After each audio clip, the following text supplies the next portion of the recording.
नमो नमः। चरक संहिता अध्ययन अध्यापन तद्विद्य संभाषा इस उपक्रम में परम आयुर्वेद की तरफ से आप सभी का पुनश्च स्वागत। आज के हमारे गुरुवर्य वैद्य वर्षा गलगली मैडम जामनगर से एमडी प्राप्त किए हैं। अभी इनका क्लिनिक कोथुर पूना में है विथ वेरी गुड इंफ्रास्ट्रक्चर और चिकित्सा का उनको 18 साल का एक्सपीरियंस है। आप रिसर्च में काफी रुचि रखती है। Research guide post graduate diploma course के लिए भी आप आपका सहयोग देती है। जामनगर में post graduate research on diagnostic methodology in Charak Samhita a basic text of Ayurveda, इस पे भी आपने काम किया है। 3.5 साल के लिए आपने कैंसर रिसर्च प्रोजेक्ट जो बीएसडीटी वाघुली में चलता है उसमें भी आपका योगदान रहा है। आप हमेशा ही रिसर्च पेपर में इंटरेस्टेड रही है, इसीलिए बहुत सारे इंटरनेशनल सेमिनार में रिसर्च पेपर भी प्रेजेंट किए हैं। उसी में अस्थिगत वात, aetiological factors in CA breast और अ क्लिनिकल पिक्चर ऑफ शोधनार्थ अभ्यंतर स्नेहपान, ये आपके पेपर्स है। आपका अध्यापन और अध्ययन का काम सराहनीय है। आप हमेशा ही अध्यापन का काम बहुत खूबी से करते हैं। इसीलिए पीजीडीपीसी कोर्स में भी जो ग्लोबल आयुर्वेद फाउंडेशन पूना में चलाया जाता है उसमें आप एक प्रमुख गुरु के रूप में कार्य करती है। आज हमें वैद्य सौ वर्षा गलगली मैम स्त्री रोग में चरकोक्त योगों का अध्ययन इस विषय पर मार्गदर्शन कर रही है। मैं आपसे अनुरोध करती हूँ मैम कि आप आपका व्याख्यान शुरू कीजिए। धन्यवाद। धन्यवाद वैद्य सारिका। नमस्कार। गुरुर्ब्रह्मा गुरुर्विष्णु गुरुर्देवो महेश्वरः, गुरु साक्षात् परब्रह्म तस्मै श्री गुरवे नमः। सर्वप्रथम प्रभु धन्वंतरी और गुरुजनों के चरणों पर शीश झुकाती हूँ, वंदन करती हूँ। गुरु स्वरूप श्री चरक संहिता को प्रणाम। परम आयुर्वेद का ये जो अनलॉक चरक संहिता प्रोजेक्ट चल रहा है, इसके लिए उनका अत्यंत आभार प्रकट करती हूँ। यह बहुत ही स्तुत्य वंदनीय उपक्रम है। मैं वैद्य महेश और वैद्य सारिका भुजबल को शुभकामनाएं देती हूँ और उन्हें धन्यवाद देती हूँ कि उन्होंने मुझे इस लायक समझा कि मैं अनलॉक चरक उपक्रम में आपके साथ अपना कुछ अभ्यास शेयर कर सकूं। यह विषय स्त्री रोग में उपयुक्त चरकोक्त योगों का अध्ययन, यह विषय स्त्री रोग के बारे में है। तो पहले ये बता देती हूँ कि मैं स्त्री रोग चिकित्सक या विशेषज्ञ नहीं हूँ, मैं काय चिकित्सक हूँ। लेकिन पति पत्नी जब एक स्थान पर बैठकर प्रैक्टिस करते हैं तो ऑब्वियसली स्त्री वैद्य के पास स्त्री रोग के रुग्ण आने लगते हैं, आते हैं ज्यादा। और इस तरह से मेरे पास भी स्त्री रुग्ण आते रहे और मैंने देखा कि काय चिकित्सा सिद्धांतों पर चलकर ही मैं इन रुग्णों की यशस्वी चिकित्सा कर रही हूँ। फिर मैंने योनि व्यापक चिकित्सा अध्याय पढ़ा तो उसमें मुझे ज्ञान का भंडार ही नजर आया। जब मैं कॉलेज में पढ़ रही थी तब सब कहते थे कि स्त्री रोग के लिए मॉडर्न का ही सब कुछ करना पड़ता है, आयुर्वेद में कुछ नहीं। तो मैंने भी इस तरफ कभी गौर नहीं किया था।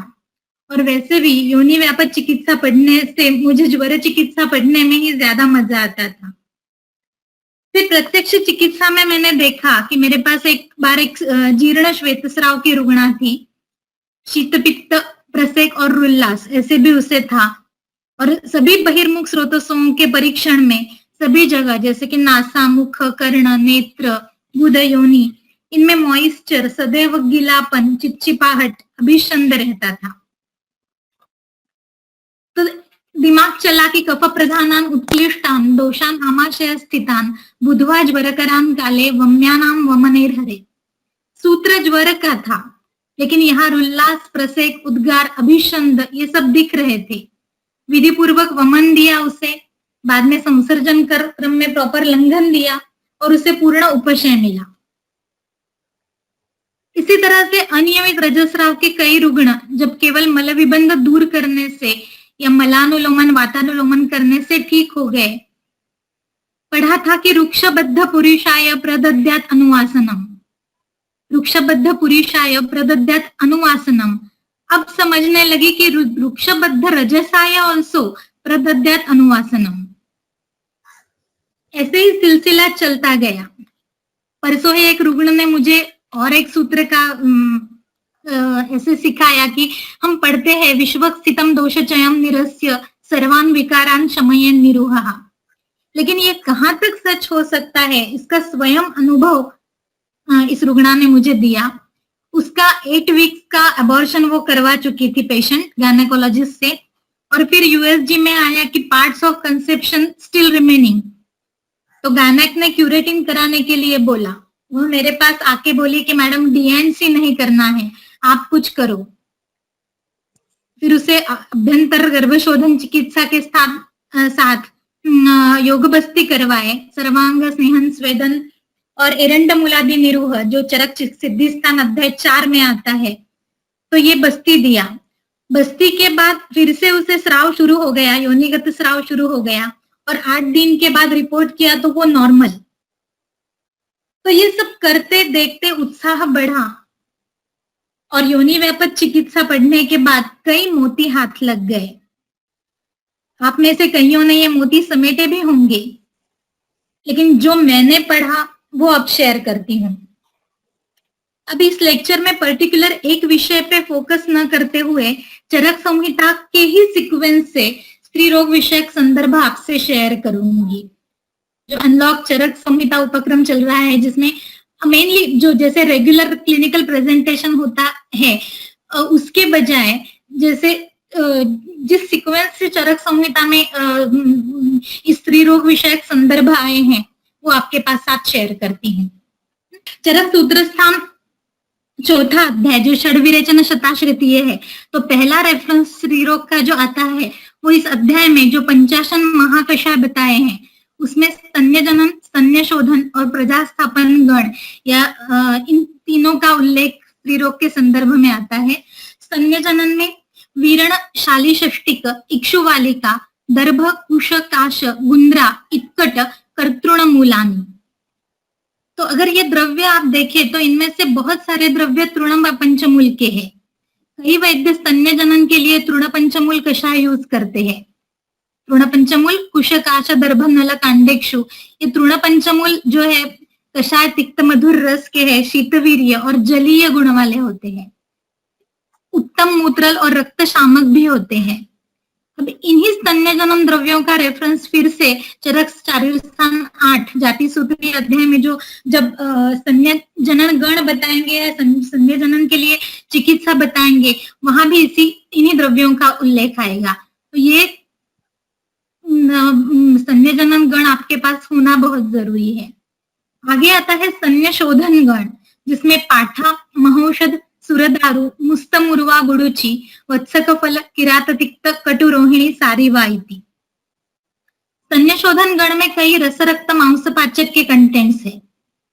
दोष स्तन में पहुंचकर रक्त मांस दुष्टि करके स्तन विकार और स्तन्य दुष्टि करते हैं, तो इन औषधों का उपयोग इसमें बहुत फायदेकर होता है। जब योनि व्यापक चिकित्सा में स्तन रोग आप पढ़ेंगे तो वहां भी इन्हीं द्रव्यों का उल्लेख आपको मिलेगा प्रयोग में। फिर प्रजास्थापन गण जो आता है उसमें ऐंद्री एक दिव्य वनस्पति है, ब्राह्मी, शतवीर्या, सहस्रवीर्या, यह दुर्वा के भेद है, अमोघा जिसे लक्ष्मणा या कई लोग पाटला बोलते हैं, फिर अव्यथा मतलब गुडुची, शिवा, अरिष्टा, वाट्यपुष्पी मतलब बला और विश्वक्सेन कांता। चक्रपाणी बोलते हैं कि प्रजोपघातकम दोषम ऋत्वा प्रजाम स्थापयति इति, यह प्रजास्थापन गण है। इनमें जो मधुर रस विपाकी शीत स्निग्ध द्रव्य है वो तो गर्भाशय को बल देते हैं, गर्भ पोषण करते हैं और प्रजास्थापन के लिए उपयोगी होते हैं। कई द्रव्य जो है जो कटु विपाकी या लघु वृक्ष या कटुतिक्त कषाय रस वाले द्रव्य भी प्रजास्थापन गण में आते हैं। गर्भाशय एक रक्त मांस घटित अवयव है। मांस मेद व कफ दृष्टि से क्लेद संचिति होकर गर्भाशय शैथिल्य होता है। और ये जो कटु कषाय रस वाली, तिक्त रस वाली जो द्रव्य रहते हैं वो क्लेद नाश करके कफ मांस मेदो दृष्टि पर कार्य करके गर्भाशय को शुद्ध करती है, गर्भाशय को बल देती है, और फिर गर्भस्राव या पात नहीं होता, और गर्भ पोषण भी अच्छा होता है और प्रजास्थापन होता है। तो ये प्रजास्थापन गण का भी मैंने अपने डिस्पेंसिंग में एक बॉटल बना के रखा है कि जो कई बार गर्भिणी में अगर स्राव या पात के लक्षण दिखने लगे तो काम में आता है। सूत्र स्थान के बाद शारीर स्थान में डायरेक्ट स्त्री रोगों के रेफरेंस है, स्त्री रोग चिकित्सा के रेफरेंसेस आते हैं। उसमें पहला जो योग आता है वो पुंसमन के लिए आता है। आपन्न गर्भाम स्त्रियम अभिसमीक्ष प्राग व्यक्ति भावात गर्भस्य पुंसमनम अस्ये दद्यात्। यही इसमें जो योग एक 4-5 योग आए हुए हैं, जनरली वो प्रैक्टिकली भी यूज किए जाते हैं, जिसमें जो एक योग है कि गोष्ठे जातस्य नगरोधस्य प्राक उत्तराभ्याम शाखाभ्याम शुंगे अनुपहते आदाय। मतलब जहां पे गाय का गोठा रहता है वहां जो वटवृक्ष होता है वहां से अनुपहत श्रृंग लेने हैं, और द्वाभ्याम धान्य माशाभ्याम दधि प्रक्षिप्य पुष्येण पिबेत, और पुष्य नक्षत्र पर उसका दधि के साथ मिलाकर, धान्य माश मिलाकर वो सेवन करे। फिर कुछ दवाइयां हैं जो जिसका सिद्ध क्षीर लेना है, जीवक ऋषभक अपामार्ग सहचर सिद्ध क्षीर। इनमें से जीवक ऋषभक या कई दवाइयां ऐसी आती है जो गर्भस्थापक भी है। फिर शाली षष्ठी की भाप लेने के लिए बोला है, और उसी का जो उसी पिष्टी का जो पानी है वो दक्षिण नासापुट में डालने के लिए बोला है। तो अलग अलग वैद्य इनमें से अलग अलग योगों का इस्तेमाल सक्सेसफुली करते हैं। चरक शरीर में ही आगे गर्भस्थापन द्रव्य दिए हुए हैं, जो अभी हमने सूत्र स्थान 4 में पंचमहाकषाय में एक जो गर्भस्थापन गण देखा, उन्हीं द्रव्यों का उल्लेख यहाँ आता है। और ऐसे कहते हैं कि आसाम औषधि नाम शिरसा दक्षिणेन व पाणिना धारणम। इन गर्भस्थापक औषधियों का शिर में, शिर के पास रखे या दक्षिणेन पाणिना धारणम। ये मैंने डायरेक्टली करके तो नहीं देखा है, लेकिन गुरुवर्यों से सुना जरूर है। खासकर लक्ष्मणा वनस्पति का इसमें बहुत प्रयोग किया हुआ सुनने को मिलता है कि अगर गर्भस्राव या पात के चांसेस हो या लग रहा हो तो लक्ष्मणा वनस्पति का दक्षिण हस्त में धारण या गर्भिणी के शिर के पास वो रखना, ऐसा वृद्ध वैद्यों से सुना है।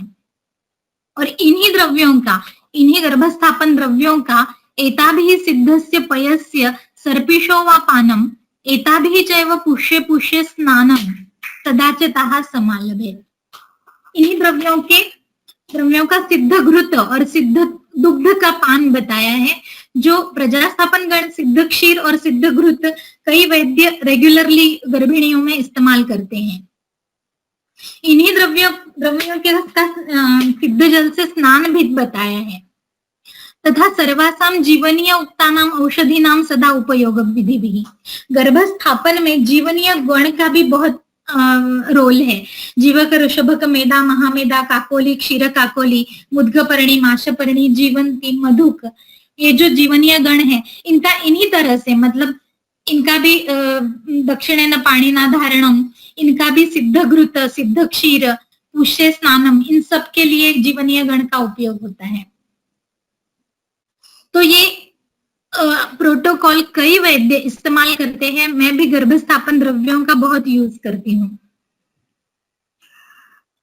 जब गर्भस्राव या गर्भपात के लक्षण दिखने लगे तो ये जो चरक ने जाति सूत्रीय अध्याय में प्रोटोकॉल दिया है गर्भस्थापन विधि का, वो आज भी इसी तरह से फॉलो करना अनिवार्य है या करने से बहुत फायदा होता है। आप देखिए इसी तरह से वो फॉलो किया जाता है। गर्भस्थापन विधि ने उन्होंने पहले बोला है कि ईशत अवनत शिरस्कम, उसको लेटाए और कैसे ईशत अवनत शिरस्कम हेडलो पोजीशन से। फिर आता है यष्टि मधु घृत का अधोधर पिचू रखें। ये जो अधोधर पिचू है इसका बहुत अच्छा उपयोग होता है। कई बार जब मूवमेंट्स कम लगने लगे गर्भिणी को, या अधोदर शूल महसूस हो, या अधोदर में कुछ कई बार ऐसा होता है कि अधोदर में जकड़ाहट गर्भिणियों को महसूस होती है, उसमें भी अधोनाभि प्रदेह और अधोदर पिचू का बहुत अच्छा उपयोग होता है। इसके लिए यष्टि मधु घृत उपयोग करती हूँ मैं भी, और कई बार गोखरू घृत का भी इसमें बहुत अच्छा उपयोग दिखा है। तो बाद में आता है शतधौत सहस्त्रधौत घृत से अधोनाभि प्रदेह।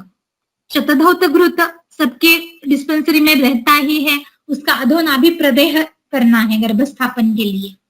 गोदुग्ध न्यग्रोधादि कषायण अधोनाभि परिषे, फिर न्यग्रोधादि शुंग सिद्ध क्षीर सर्पी पिचुपान, पद्मक उत्पल कुमुद किंजलक इनका मधु शर्करा के सह उपयोग, क्रोध शोक व्यायाम आयास वर्ज, और उसको मनोनुकूल कथा का श्रवण देना।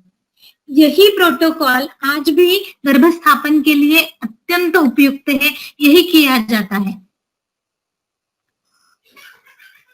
गर्भस्थापन के लिए जैसे गर्भस्थापन द्रव्यों का उपयोग और जीवनीय गण का उपयोग किया जाता है, क्योंकि क्लिनिकली इन्हीं द्रव्यों का उपयोग बहुत होता है। गर्भिणी अनेक प्रमाद करती है और उसकी परिचर्या का पालन नहीं होता। ट्रैवलिंग, यानायान, एक्सर्शन, स्ट्रेस, मिथ्याहार, ये सब होता है। आज ही एक लेडी रुग्णा आई थी जिसे शादी को 8 साल हुए और गर्भधारणा नहीं हुई थी। फिर आईवीएफ उन्होंने करवाया था जो अनसक्सेसफुल था, उसका गर्भपात हो गया। वो पहली बार अप्रैल के लॉकडाउन में नया केस करके आई थी और 2 महीने की चिकित्सा से ही आज ही उनकी प्रेगनेंसी टेस्ट पॉजिटिव आ गई। तो एकदम हर्षभरित होके जैसे 2 व्हीलर पे 10 किलोमीटर अंतर पर उसका वो कात्रज में रहती है, तो वहां से वो आई थी 2 व्हीलर पे बैठकर, दोनों तरफ पांव छोड़कर सैंडविच का नाश्ता करके आई थी। लाल रंग का कुर्ता पायजामा पहनकर आई थी। उसने पूछा कि मैडम मुझे क्या क्या अवॉइड करना है, तो मैंने उसे बोला कि जो आज आपने किया है वो सब अवॉइड करना है। यही सब यान आरोहण, प्रवास, सैंडविच, लाल रंग के कपड़े, ये सब गर्भोपघात कर भाव में आते हैं। तो ये जो प्रोटोकॉल है आज कल के दिनों में बहुत इंपॉर्टेंट है पेशेंट को हमें देना, और इसका बहुत बार उपयोग करके अनुभव लिया हुआ है इसका। फिर गर्भिणी चिकित्सा जो आती है, इसका आगे का रेफरेंस जो चरक में आता है वो गर्भिणी चिकित्सा के संदर्भ में आता है। गर्भिणी चिकित्सा के बारे में चरक कहते हैं कि व्याधिश्च अस्या मृदु मधुर शिशिर सुख सुकुमार प्रायैहि औषध आहार उपचारैहि उपचरेत्। गर्भिणी की दवाइयां या उसका औषध आहार उपचार जो देना है वो मृदु मधुर शिशिर सुख सुकुमार प्राय होना चाहिए। न च अस्या वमन विरेचन शिरो विरेचनानि प्रयोजयेत्, न च रक्तम अवसेचयेत्, सर्वकालं च न आस्थापनम अनुवासनम वा कुर्यात्, अन्यत्र आत्ययिकात् व्याधेः। अन्यत्र आत्ययिकात् व्याधेः, आत्ययिक व्याधि में क्वचित प्रसंग में देना पड़ता है। मैंने एक 6 मास गर्भिणी एक रुग्णा में जिसे तीव्र अर्श पीड़ा थी, उसे जलौकावचरण किया था, क्योंकि उसे बाकी कोई उपायों से उपशय नहीं मिल रहा था तो जलौकावचरण करना पड़ा। तो कभी आत्ययिक अवस्था आए तो देना पड़ता है। एक रुग्णा जो 7वां मास गर्भिणी थी, उसे 5 दिन से मलविबंध था और उसकी वजह से उसे कटिपृष्ठ शूल, पादगौरव और गर्भ क्रिया मंद हो गई थी। तो उसमें भी अनुवासन बस्ती दिया था यष्टि मधु तेल का, क्योंकि 7वां मासात तक गर्भिणी को बस्ती प्रयोग नहीं करना है, लेकिन उसे करना पड़ा था।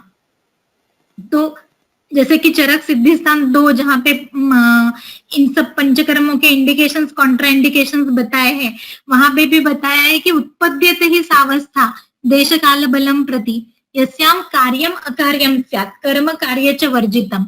कभी कभी कॉन्ट्रा इंडिकेटेड जो बताया हुआ है वो करना पड़ता है, क्योंकि ये कैलकुलेटेड रिस्क लेके वहां पे उस अवस्था से रुग्ण को बाहर निकालना पड़ता है। तो 5 दिन उसको मलविबंध था, 5 दिन का मलविबंध था और रेचन नहीं दे सकते थे, इसलिए उसको यष्टि मधु तेल का अनुवासन दिया था, जिसे उसको दूसरे दिन मल प्रवर्तन हो गया और ये सब जो कटिपृष्ठ शूल, गर्भक्रिया मंद होना, ये सब लक्षण थे वो कम हो गए। फिर चरक में मासानुमास, प्रतिमास जो गर्भिणी को देना है वो चिकित्सा आती है जाति सूत्रीय अध्याय में। वो ऐसे की ऐसे ही फॉलो करनी है प्रत्यक्ष में भी। उन्होंने कहा है कि प्रथम मास में क्षीरम अनुपस्कृतम, प्रथम मास में जो दुग्ध गर्भिणी को देना है वो किसी भी द्रव्य से संस्कार करके नहीं देना है, अनुपस्कृत क्षीर बोला है, वो भी मात्रा में, क्योंकि प्रथम मास में कई बार उल्लास, प्रसेक ऐसे लक्षण दिखते हैं और कई बार क्षीर लेने के बाद छर्दन हो जाता है। तो किसी भी द्रव्य का गंध, एक खास लक्षण गर्भिणी में बताते हैं कि गंधात उद्विजते शुभात, शुभ गंध से या किसी भी गंध से गर्भिणी को उद्वेग आता है, तो ये न हो इसलिए क्षीरम अनुपस्कृतम बताया गया है और शीत सात्म्य भोजन उसे बताया गया है। लेकिन कई बार प्रथम मास की जो प्रेगनेंसी है वो हमें पता ही नहीं पड़ती, क्योंकि द्वितीय मास में जब मासिक रजस्राव नहीं होता तब हमें पता चलता है कि अरे द्वितीय मास शुरू हो गया है, क्योंकि अभी प्रेगनेंसी टेस्ट पॉजिटिव आई है या उसका पीरियड्स मिस हो गए हैं। लेकिन स्पेसिफिक लक्षण जो प्रथम मास में देखने को मिलता है वो श्रमश्वास, दौर्बल्य, छोटी छोटी चीजें, छोटा छोटा श्रम करने के बाद भी गर्भिणी रुग्णा दौर्बल्य महसूस करती है, पांव भारी लगते हैं और स्पेसिफिकली गंधात उद्विजते शुभात ये लक्षण दिखता है। द्वितीय मास में मधुर औषध सिद्ध क्षीर देने के लिए बोला है। जनरली यष्टि मधु, अनंता, शतावरी, विदारी इन द्रव्यों के सिद्ध क्षीर का उपयोग किया जाता है। तृतीय मास में क्षीर मधु सर्पीभ्याम उपसंसृज्य, क्षीर दूध जो है मधु और सर्पी के साथ संस्कारित करके मधु और सर्पी डाल के गर्भिणी को क्षीर देना है। चतुर्थ मास में क्षीर नवनीतम अक्षमात्रम बताया है। ये क्षीर नवनीत मतलब क्षीरोत्थ घृत जो है, जो 2 प्रकार से बनाया जाता है, एक क्षीरोत्थ और एक दध्युत्थ। तो क्षीरोत्थ जो है होता है, अगर आप दूध का मंथन करें तो उसके ऊपर जो मलाई जमती है, जो क्रीम आता है, वो क्षीर नवनीत होता है। वो चतुर्थ मास में गर्भिणी को अक्षमात्र देने के लिए बोला है। पंचम मास में उसी नवनीत से सिद्ध घृत क्षीर सर्पी बोला है। पंचम मास में क्षीर सर्पी लेने के लिए बोला है। क्षीर सर्पी मतलब क्षीरोत्थ घृत, क्षीर का मंथन करके उसमें जो मलाई आती है उसे जब आप उबालते हैं, उसे जो घृत निकलता है वो क्षीर सर्पी होता है। बाजार में भी आपको मिल्क का क्रीम और लोणी ऐसे दोनों अवेलेबल होते हैं। क्षीर सर्पी मतलब आपको वो क्रीम लेके आना है और उसका घी बनाना है, और दध्युत्थ जो होता है वो अपने रेगुलर मतलब उससे लोणी बनाते हैं, पहले नवनीत बनाते हैं और फिर उसका घृत बनाते हैं। षष्ठम मास में यही क्षीर सर्पी मधुर औषधों से सिद्ध करके देना है। जैसे अगेन शतावरी, यष्टि, अनंता इन औषधों से सिद्ध करके क्षीर सर्पी देने के लिए बोला है। सप्तम मास में भी मधुर औषध सिद्ध क्षीर सर्पी देने के लिए बोला है। अष्टम मास में क्षीर यवागु बना के देने के लिए बोला है। क्षीर यवागु सर्पिष्मति, जनरली दूध भात रुग्ण को लेने के लिए बोल सकते हैं, या तंडुल को क्षीर में ही पकाकर उसमें थोड़ी सी शर्करा और घी डालकर उसका आहार होना चाहिए। ये अष्टम मास में है। और नवम मास में मधुर औषध सिद्ध तैलानुवासन और तैल पीचू बोले हैं, जो जनरली आजकल सभी जगह 9वें मास में अनुवासन देने का प्रोटोकॉल, तैल पीचू और तैल अनुवासन देने का प्रोटोकॉल हो चुका है। तो अनुवासन बस्ती और तैल पीचू नवम मास में, नौवे महीने का पहला हफ्ता चला जाए तो दूसरे हफ्ते में अनुवासन और तेल पीछू दूसरे हफ्ते से उससे देना स्टार्ट करना चाहिए। और अनुवासन के लिए तेल मधुर औषध सिद्ध बोले हैं, तो शतावरी सिद्ध तेल, बला तेल, क्षीर बला तेल, इसका उपयोग आप कर सकते हैं इसमें। इसके बाद सूतिका का चैप्टर चालू होता है। सूतिका के बारे में प्रजाता अवस्था, प्रसव की अलग अलग अवस्थाएं, फिर जातकर्म, रक्षा विधि, सूतिका का स्वस्थ वृत्त, सूतिका चिकित्सा, क्षीरदोष चिकित्सा, इनके रेफरेंसेस चरक में मिलते हैं। इसके बाद सूतिका का चैप्टर कंटिन्यू करते हुए क्षीर जनन औषधियों के संदर्भ में रेफरेंस आता है। ये इसकी सेपरेट स्लाइड मैंने बनाई है क्योंकि ये बर्निंग प्रॉब्लम है। आजकल 10 में से 6-7 सूतिकाओं को पर्याप्त मात्रा में स्तन्य नहीं आता। इसके अगेन एक्सर्शन से लेकर स्ट्रेस तक कई हेतु है, जैसे कि क्योंकि गर्भिणी अवस्था में ही स्तन्य का बनना चालू होता है। गर्भिणी जो आहार लेती है उसका एक पार्ट जो होता है उससे स्तन्य बनता है, और गर्भिणी अवस्था में अगर इन वातवृद्धि कर हेतु या मानस हेतुओं का सेवन रुग्णा करती हो तो स्तन्य निर्माण ठीक से नहीं होता। तो इस स्लाइड का उपयोग प्रैक्टिस में करना ही पड़ता है, ये बहुत जरूरी है।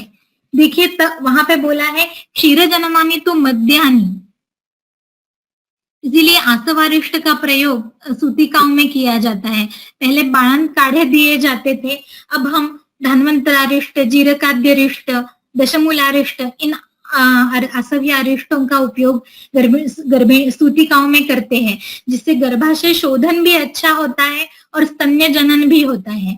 जीरकाद्यरिष्ट का इसमें बहुत अच्छा उपयोग होता है।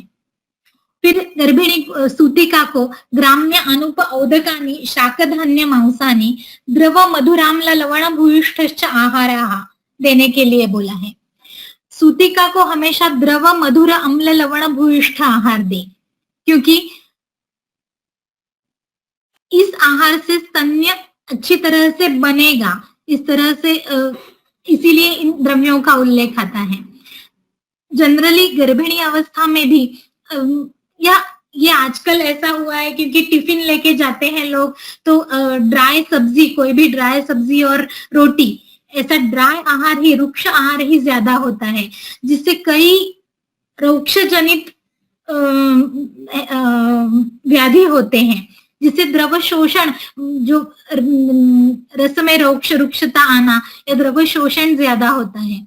इसलिए द्रव मधुर आहार होना ये जरूरी होता है।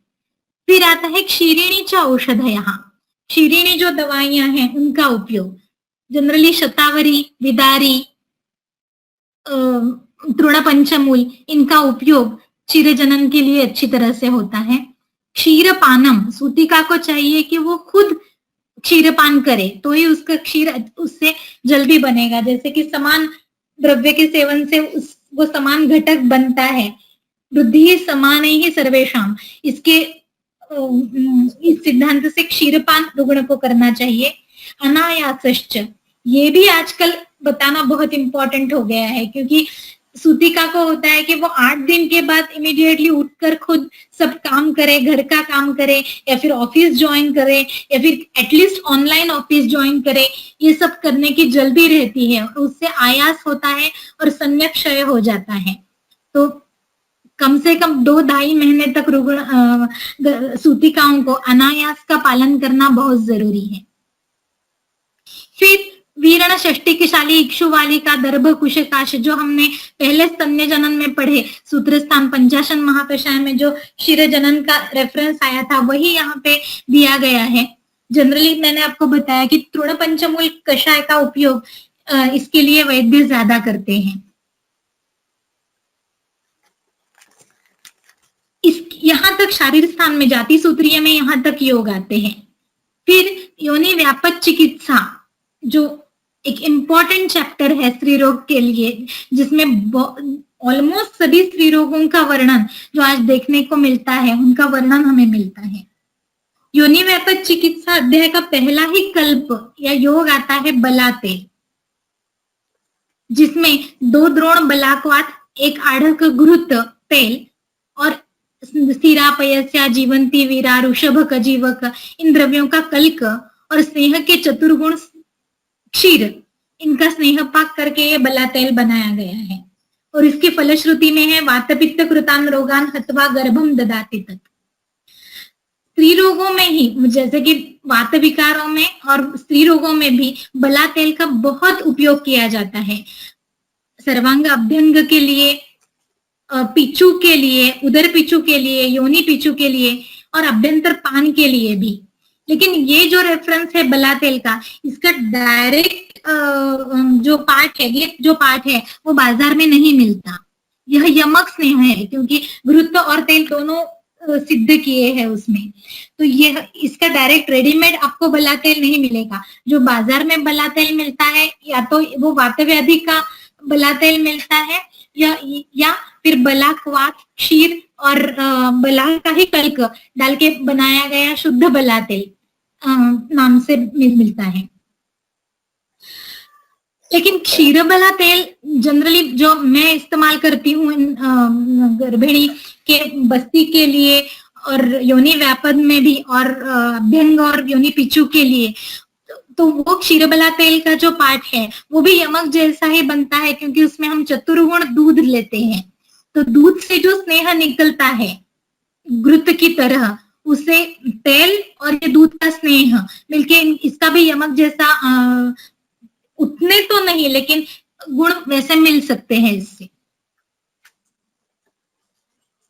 बाद में एक योग यहाँ पे आया है, उसके बाद जो वातज योनि व्यापक की चिकित्सा शुरू होती है, जिसमें योनि शूल, जो अगेन एक बर्निंग प्रॉब्लम है आज का, तो उसका एक योग यहाँ पे आता है। पिप्पली कुंचिका अजाजी वृषक सैंधव वचा यवक्षार अजमोदा शर्करा यह घृतम पिष्टवा पायेत। इसके आगे भी जो ये 2 योग आए हैं, वृषकादि चूर्ण और पिप्पली कुंचिका। वृषक मातुलुंग मूल मदयंतिका पिबेत सलवण ही मध्य ही, और पिप्पली कुंचिका सलवण ही मध्य ही, ये तीनों योग योनि शूलार्थ आए हैं। और इनका उपयोग लवण और मध्य के साथ आया है। जब शूल अधिक रहता है तो लवण और मध्य का कॉम्बिनेशन देने से जल्दी शूल शमन होता है। जैसे अश्मरी शूल में हम देखते हैं कि तीव्र शूल होता है तो वीरतराध्यास और लवण से जल्दी उपशम देखने को मिलता है। ये एग्जाम्पल मैं दे रही हूँ क्योंकि ये अश्मरी शूल बहुत तीव्र शूल होता है और वीरतराध्यास और लवण या कोई भी आसवारिष्ट और लवण, इनके संयोग से वो शूल जल्दी उपशम होता है।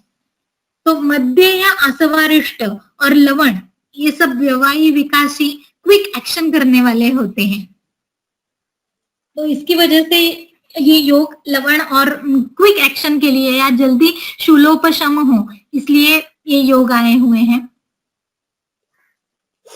ये नीचे वाला जो योग है वासादि योग, रासना श्वदंष्ट्रा वृषक ही पिबेत शूले श्रुतम पयः, ये योग सीपी शुक्ला सर योनि शूल के रुग्ण में बहुत उपयोग करते थे।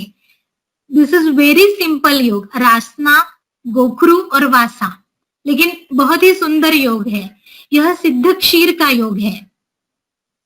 वासा कफ पित्तास्त्र नाशनः, श्वदंष्ट्रा वात शमन करने वाली है और रासना भी शूलग्न और पाचन ऐसी है। तो ये योग अगर आप, लेकिन ये योग सिद्ध क्षीर करके आया हुआ है, इसका बहुत सुंदर उपयोग होता है। पहले मैं दशमूल सिद्ध क्षीर का उपयोग किसी भी शूल में बहुत करती थी, जैसे कि संधि शूल हो, अर्श शूल हो, बाह्य अभ्यंतर दोनों, मतलब दशमूल सिद्ध क्षीर का परिषेक करना और दशमूल सिद्ध क्षीर का ही अभ्यंतर पान देना, इसका बहुत सुंदर उपयोग होता है। इवन दंतशूल में भी दशमूल सिद्ध क्षीर के कवल धारण से बहुत जल्दी शूल शमन होता है। लेकिन ये योनि शूल के लिए स्पेसिफिक सिद्ध क्षीर का योग आया है, जिसे सीपी शुक्ला सर बहुत इसका उपयोग करते थे। अब इस स्लाइड पे आप देखेंगे कि वातज योनि के लिए, योनि शूल के लिए कुछ परिषेक और पिचू के योग आए हैं, मतलब सिद्ध तेल के योग आए हैं, सैंधवादी तेल, गुड़ुच्चादी तेल। वातज योनि या जब योनि शूल हो या वातज योनि में जो दिए हुए हैं वो अगर लक्षण दिखते हो तो यहाँ पे जो प्रोटोकॉल दिया है वो ही हमें यूज करना है। वातार्तानां च योनिनां सेकाभ्यंग पिचुक क्रिया उष्णः स्निग्धः प्रकर्तव्या तैलानि स्नेहनानि च। वातार्त योनि में परिषेक, अभ्यंग, पिचु, उसके लिए ये सैंधवादी तेल, गुड़ुच्चादी तेल स्पेसिफिकली आए हैं और पहले दिया हुआ बला तेल भी इसके लिए उपयोग में आ सकता है। तो आपके लक्षण देखकर आपको इनका उपयोग करना है। लेकिन किसी भी योनि व्यापद में कोष्ण तेल से अभ्यंग करके बाद में पिचू का रखना या कल्क का रखना ये उपयोग होता है। जैसे कि कल्क धारण के लिए उन्होंने बताया है कि पहले कोष्ण तेल से अभ्यंग करें और फिर वातार्थ योनि के लिए हिंसरा कल्क, पित्तार्थ योनि के लिए पंचवल्कल का कल्क और कफार्थ योनि के लिए शामादि कल्क। ये कल्क जो है मतलब पहले अभ्यंग करें और ये कल्क के लिए जैसे कि जो आपको दवाई लेनी हो उस द्रव्य का पाउडर सूक्ष्म चूर्ण करके उसकी छोटी सी पोटली बनानी है। पोटली जैसे मतलब गौज में या एकदम पतले कपड़े में वो चूर्ण डालकर गीला करके डालकर उसकी एक पोटली बनानी है, कल्क बना के डालकर, और वो घृताक्त करके योनि में रखनी है। इस तरह से कल्क स्थापन योनि में किया जाता है और ये द्रव्य उसके दोषानुरूप आते हैं, आए हुए हैं। फिर पित्तजा योनि में एक सुंदर कल्प आता है बृहत शतावरी घृत। इस बृहत शतावरी घृत का सेम पाठ वाग्भट उत्तर तंत्र में गुदगुह्य रोग के अध्याय में आता है। वहां शतावरी घृत के नाम से आता है, जिसमें शतावरी मूल 4 तूला लेकर उसका स्वरस निकालना है, समभाग दूध लेना है, उसमें 1 आढ़क घृत और जीवनीय वर्ग का और शतावरी मृद्विका आदि द्रव्यों का कल्क डालकर घृत सिद्धि करनी है और शीत होने के बाद मधु पिप्पली 8 पल उसमें डालना है। इसकी उपयोग मात्रा भी दी है 1 कर्ष। और फलश्रुति में योनि असुरुक शुक्र दोषग्न वृष पुंसवन वात पित्तज रोग। यह पाठ मैंने बहुत यूज किया है। वैद्य रत्नम कंपनी का शतावरी घृत जो आता है ये सेम पाठ है। वहां पे आपको रेफरेंस वाग्भट उत्तर तंत्र का मिलेगा। ये और ये बृहत शतावरी घृत सेम पाठ है। 2002 में मेरे पास एक 36 साल की रुग्णा आई थी, रक्त प्रदर के लिए आई थी। She has very very bad obstetric history. उसके टोटल 6 कंसेप्शंस हो चुके थे, all with long allopathic treatments, जिसमें से 4 एबॉर्शंस हुए थे और उसको 2 बेटियां थी।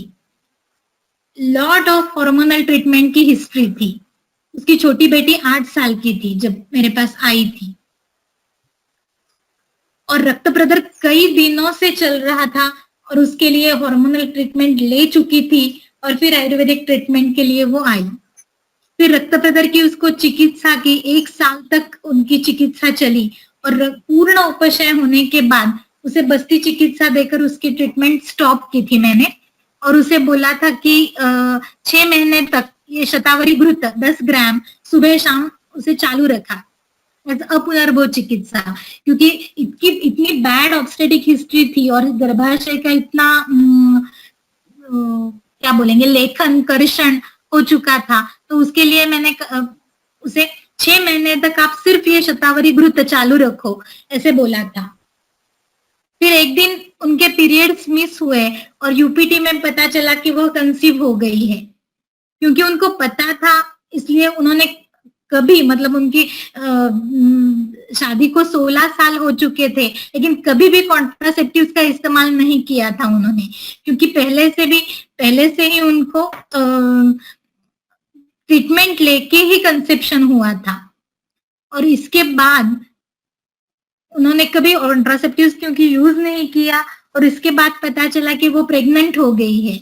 Without any big treatments, only with this शतावरी घृत she got pregnant. तो मुझे इस घृत पर बड़ा विश्वास आ गया इसके बाद में। मैं इसे बहुत यूज करती हूँ और आप भी यूज करें।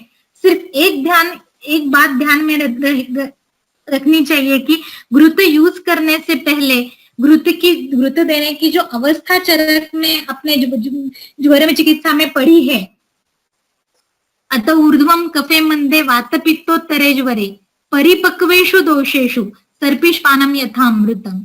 ये अवस्था याद रखें कि जब कफ मंद हो जाए और वात पित्तोत्तर अवस्था है, परिपक्व दोष है, तब इस्तेमाल किया हुआ घृत अमृत के समान लाभकारी होता है।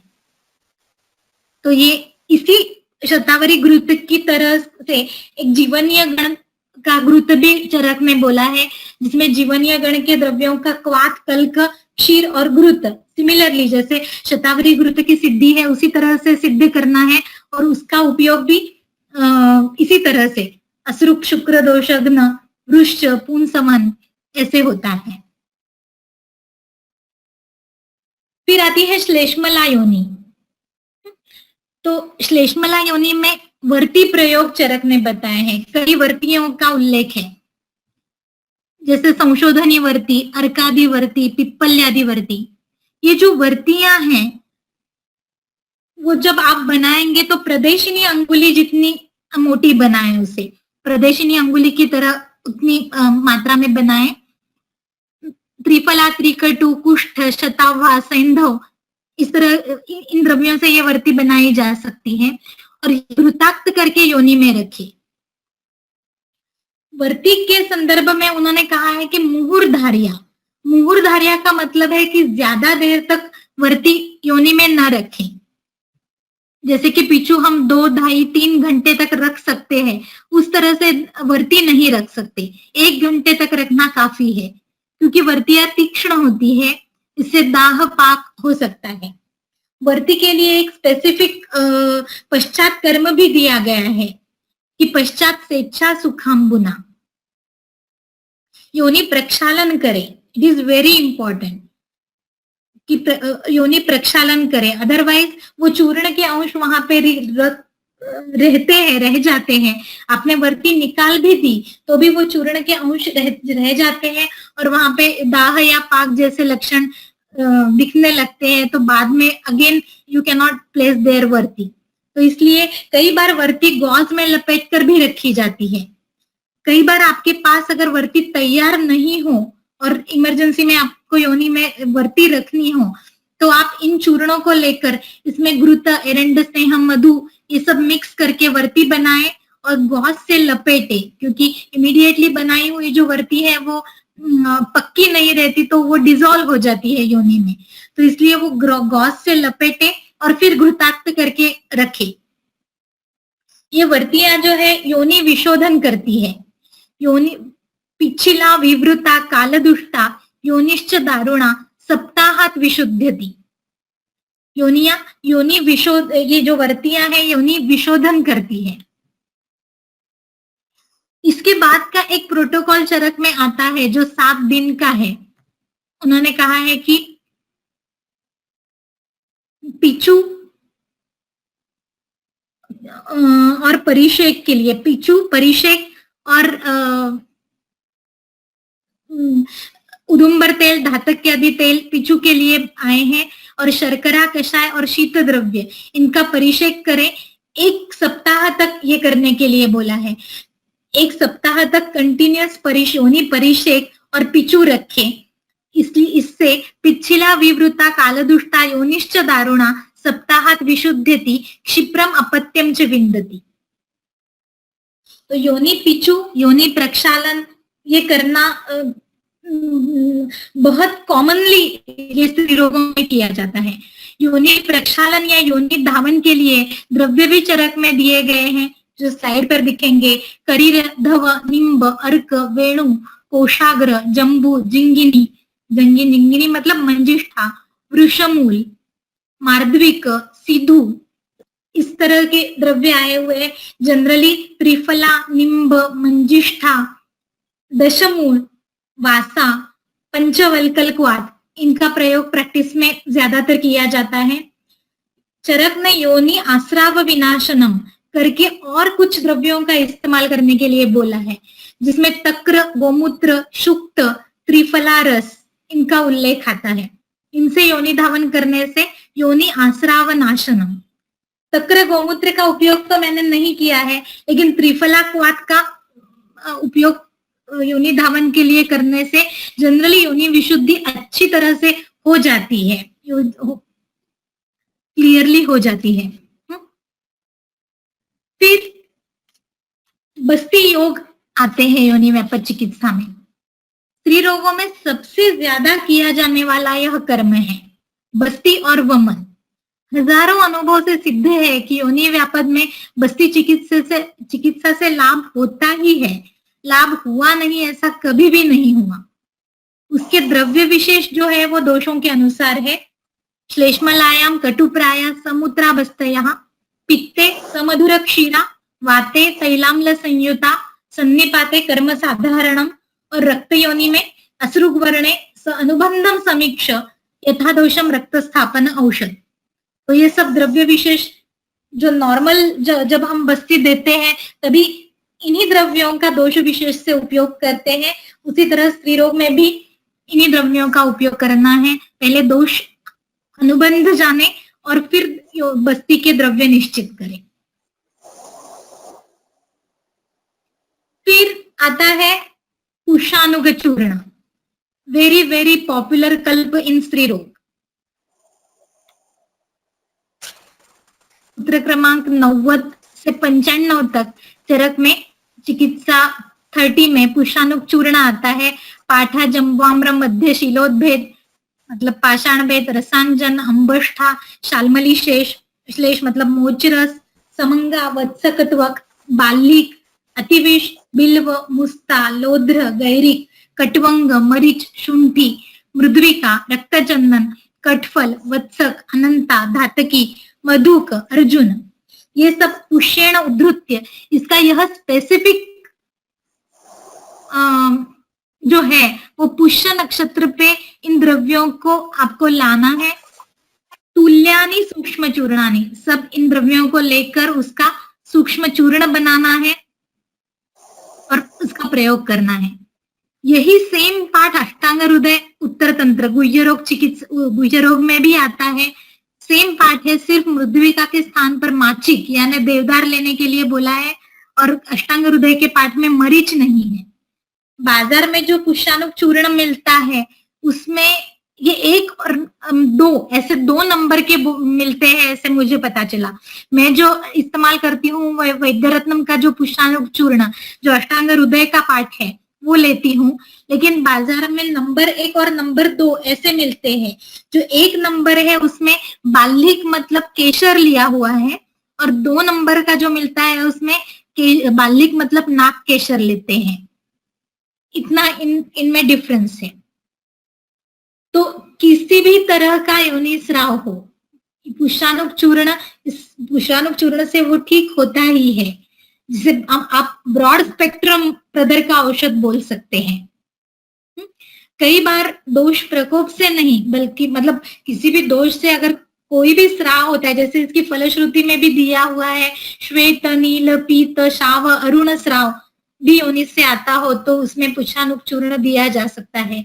इसके अतिरिक्त अधोग रक्तपित्त, अर्श, अतिसार जिसमें रक्तस्राव होता है, रक्तोपवेशन, किसी भी तरह का योनि दोष, शुक्र दोष, इनमें पुष्णानुग चूर्ण का उपयोग होता है। कई बार दोष प्रकोप से नहीं बल्कि योनि शैथिल्य से या स्थान दौर्बल्य से योनि स्राव होता है। इसमें भी आप पुष्णानुग चूर्ण और वसंत कुसुमाकर यह कॉम्बिनेशन यूज कर सकते हैं, यह बहुत लाभदायी है। इसके साथ मैं पद्मकिट्ट इस योग का जो दातार शास्त्री का बनाया हुआ पद्मकिट्ट योग है उसका भी उपयोग करती हूँ। श्वेत प्रदर, रक्त प्रदर, योनि स्रंस, योनि शैथिल्य, इन सब में आप पुष्णानुग चूर्ण का इस्तेमाल कर सकती है। तो दिस इज वेरी पॉपुलर योग जैसे मैंने पहले कहा कि ब्रॉड स्पेक्ट्रम है। आपको दोष समझ में नहीं आए और स्राव का, योनि स्राव का पेशेंट आपके सामने हो तो पुष्पानुक चूर्ण आप दे सकती है, जिससे जरूर फायदा होगा। फिर आता है कुछ और योग आते हैं जिसमें तंडुलीयक मूल शौद्र तंडुलांबु के साथ, रसांजन छागपय के साथ और लाक्षा छागपय के साथ, ये तीनों योग श्वेत पीत नील शाव अरुण रक्तस्राव या इन वर्ण का स्राव और रक्तस्राव आर्तवस्राव इनमें आता है। तंडुलीयक डायरेक्टली यूज नहीं किया, लेकिन लाक्षा और रसांजन का उपयोग करती हूँ। लाक्षा शीतल है, रक्त पित्तग्न है, दाहग्न है, रक्त प्रदर ऊर्ध्वक अधोक दोनों रक्त पित्त में इसका उपयोग होता है। तो अगर रक्त स्राव हो तो लाक्षा का उपयोग जरूर कीजिए, उससे बहुत अच्छी तरह से स्तंभन होता है। फिर रसांजन है, रसांजन मतलब दारू हल्दी का क्वाथ दूध डाल के औटाते हैं और उसका जो उससे वो रसांजन बनता है।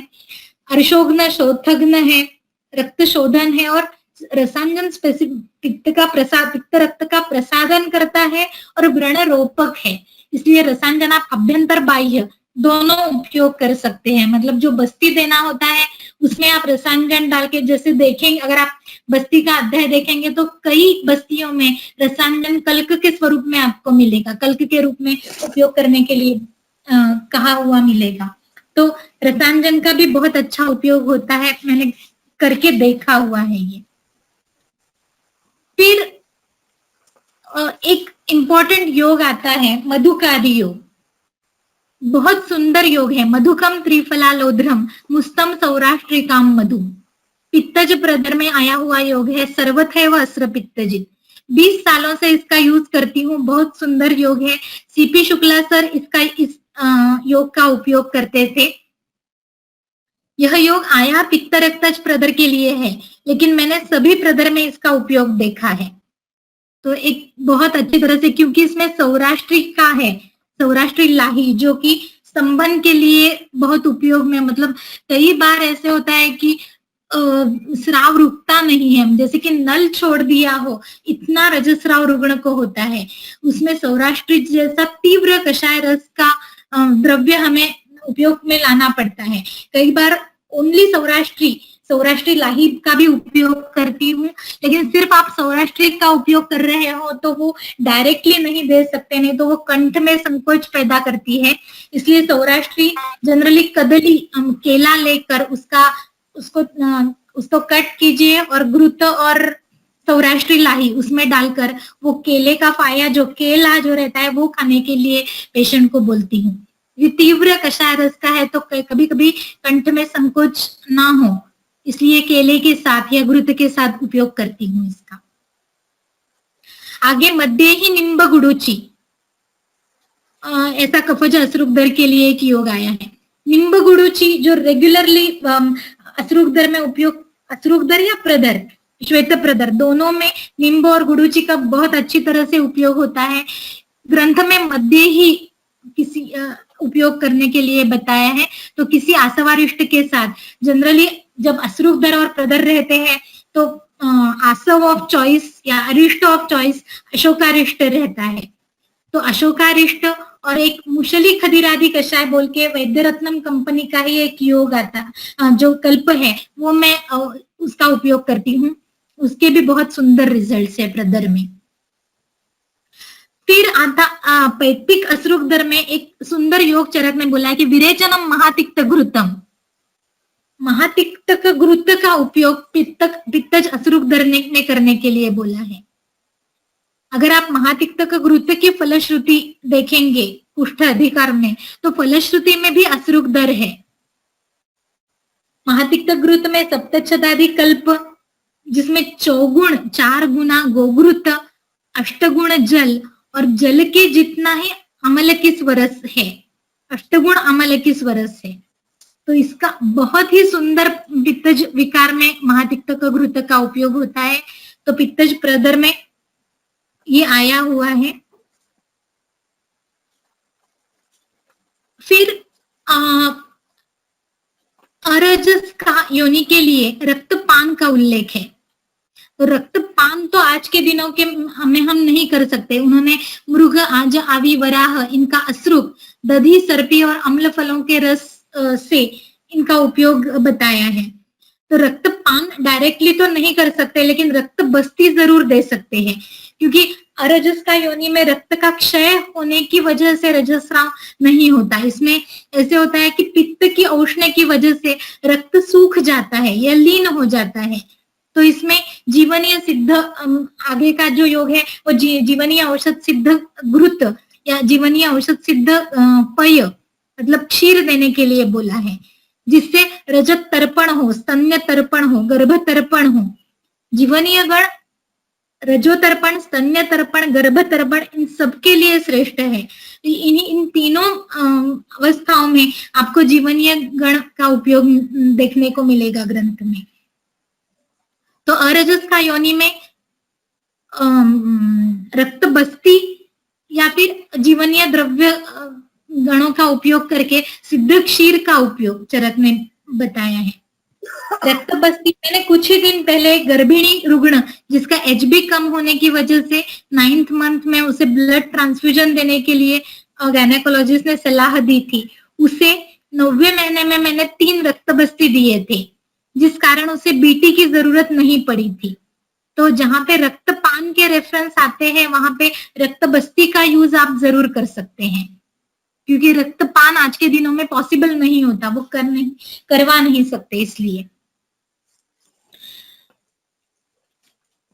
उसी तरह से कर्णिनी, अचरणा, शुष्क योनि, प्राक्चरणा इन योनि रोगों में जीवनीय गणों के सिद्ध तेल से उत्तर बस्ती देने का रेफरेंस आता है।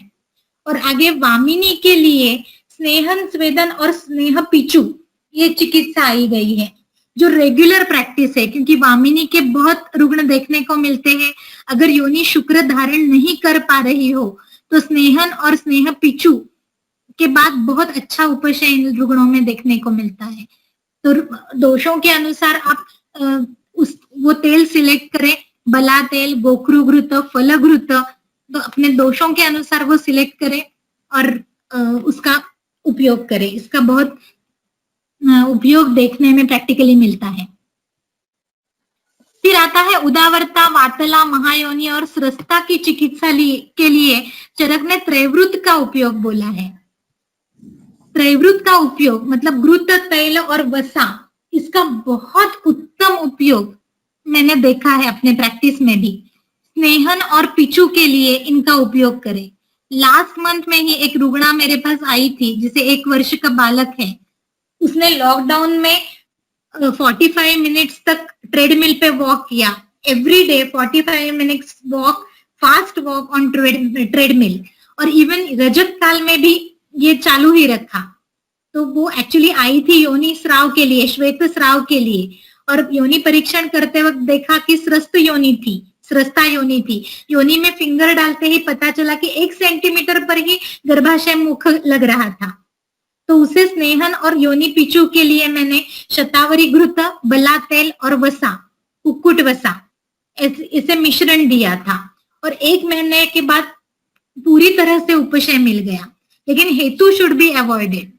वसा भ्रंश में बहुत लाभदायक होती है, जैसे कि हम मूषक तेल का उपयोग इसमें बहुत करते हैं। जैसे योनि भ्रंश के रुग्णों में मूषक तेल का उपयोग जो किया जाता है, और जादू की तरह उपयोग मैंने देखा है बुध भ्रंश में भी और योनि भ्रंश में भी, जादू की तरह प्रोलाप्स ठीक होते देखे हैं। उस जब मूषक तेल बनाते हैं उसमें भी मूषक का आंत्र निकाल के तेल सिद्धि करते हैं, तो वो वसा ही बाकी रह जाती है। मैं क्लिनिक में वसा बनाती हूँ, कुक्कुट वसा बनाती हूँ। उसके लिए कुक्कुट की स्किन लेके आते हैं और वो पानी में बॉईल करने के लिए रखते हैं।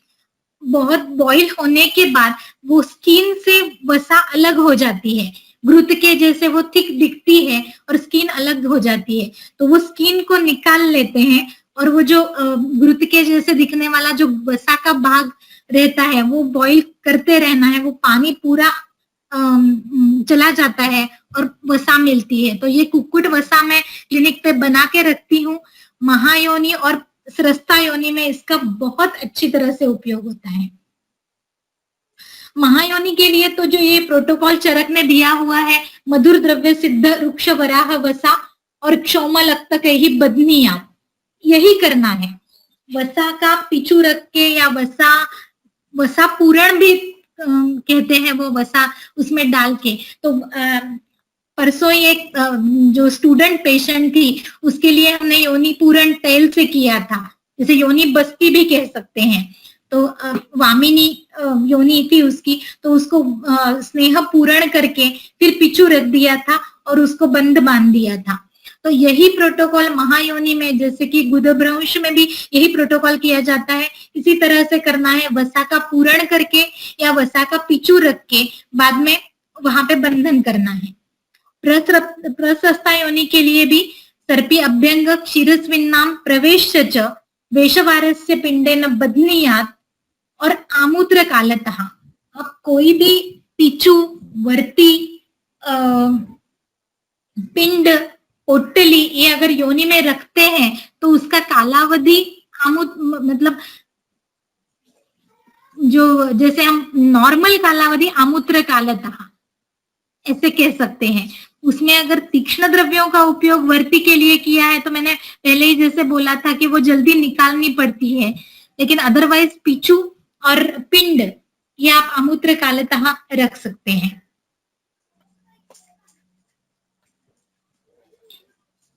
योनि व्यापक चिकित्सा का ये जो महत्व का सूत्र है, नहीं वाताद्रुते योनि ही नारीणाम संप्रदुष्यति शमयित्वा तम अन्यस्य कुर्यात् दोषस्य भेषजम।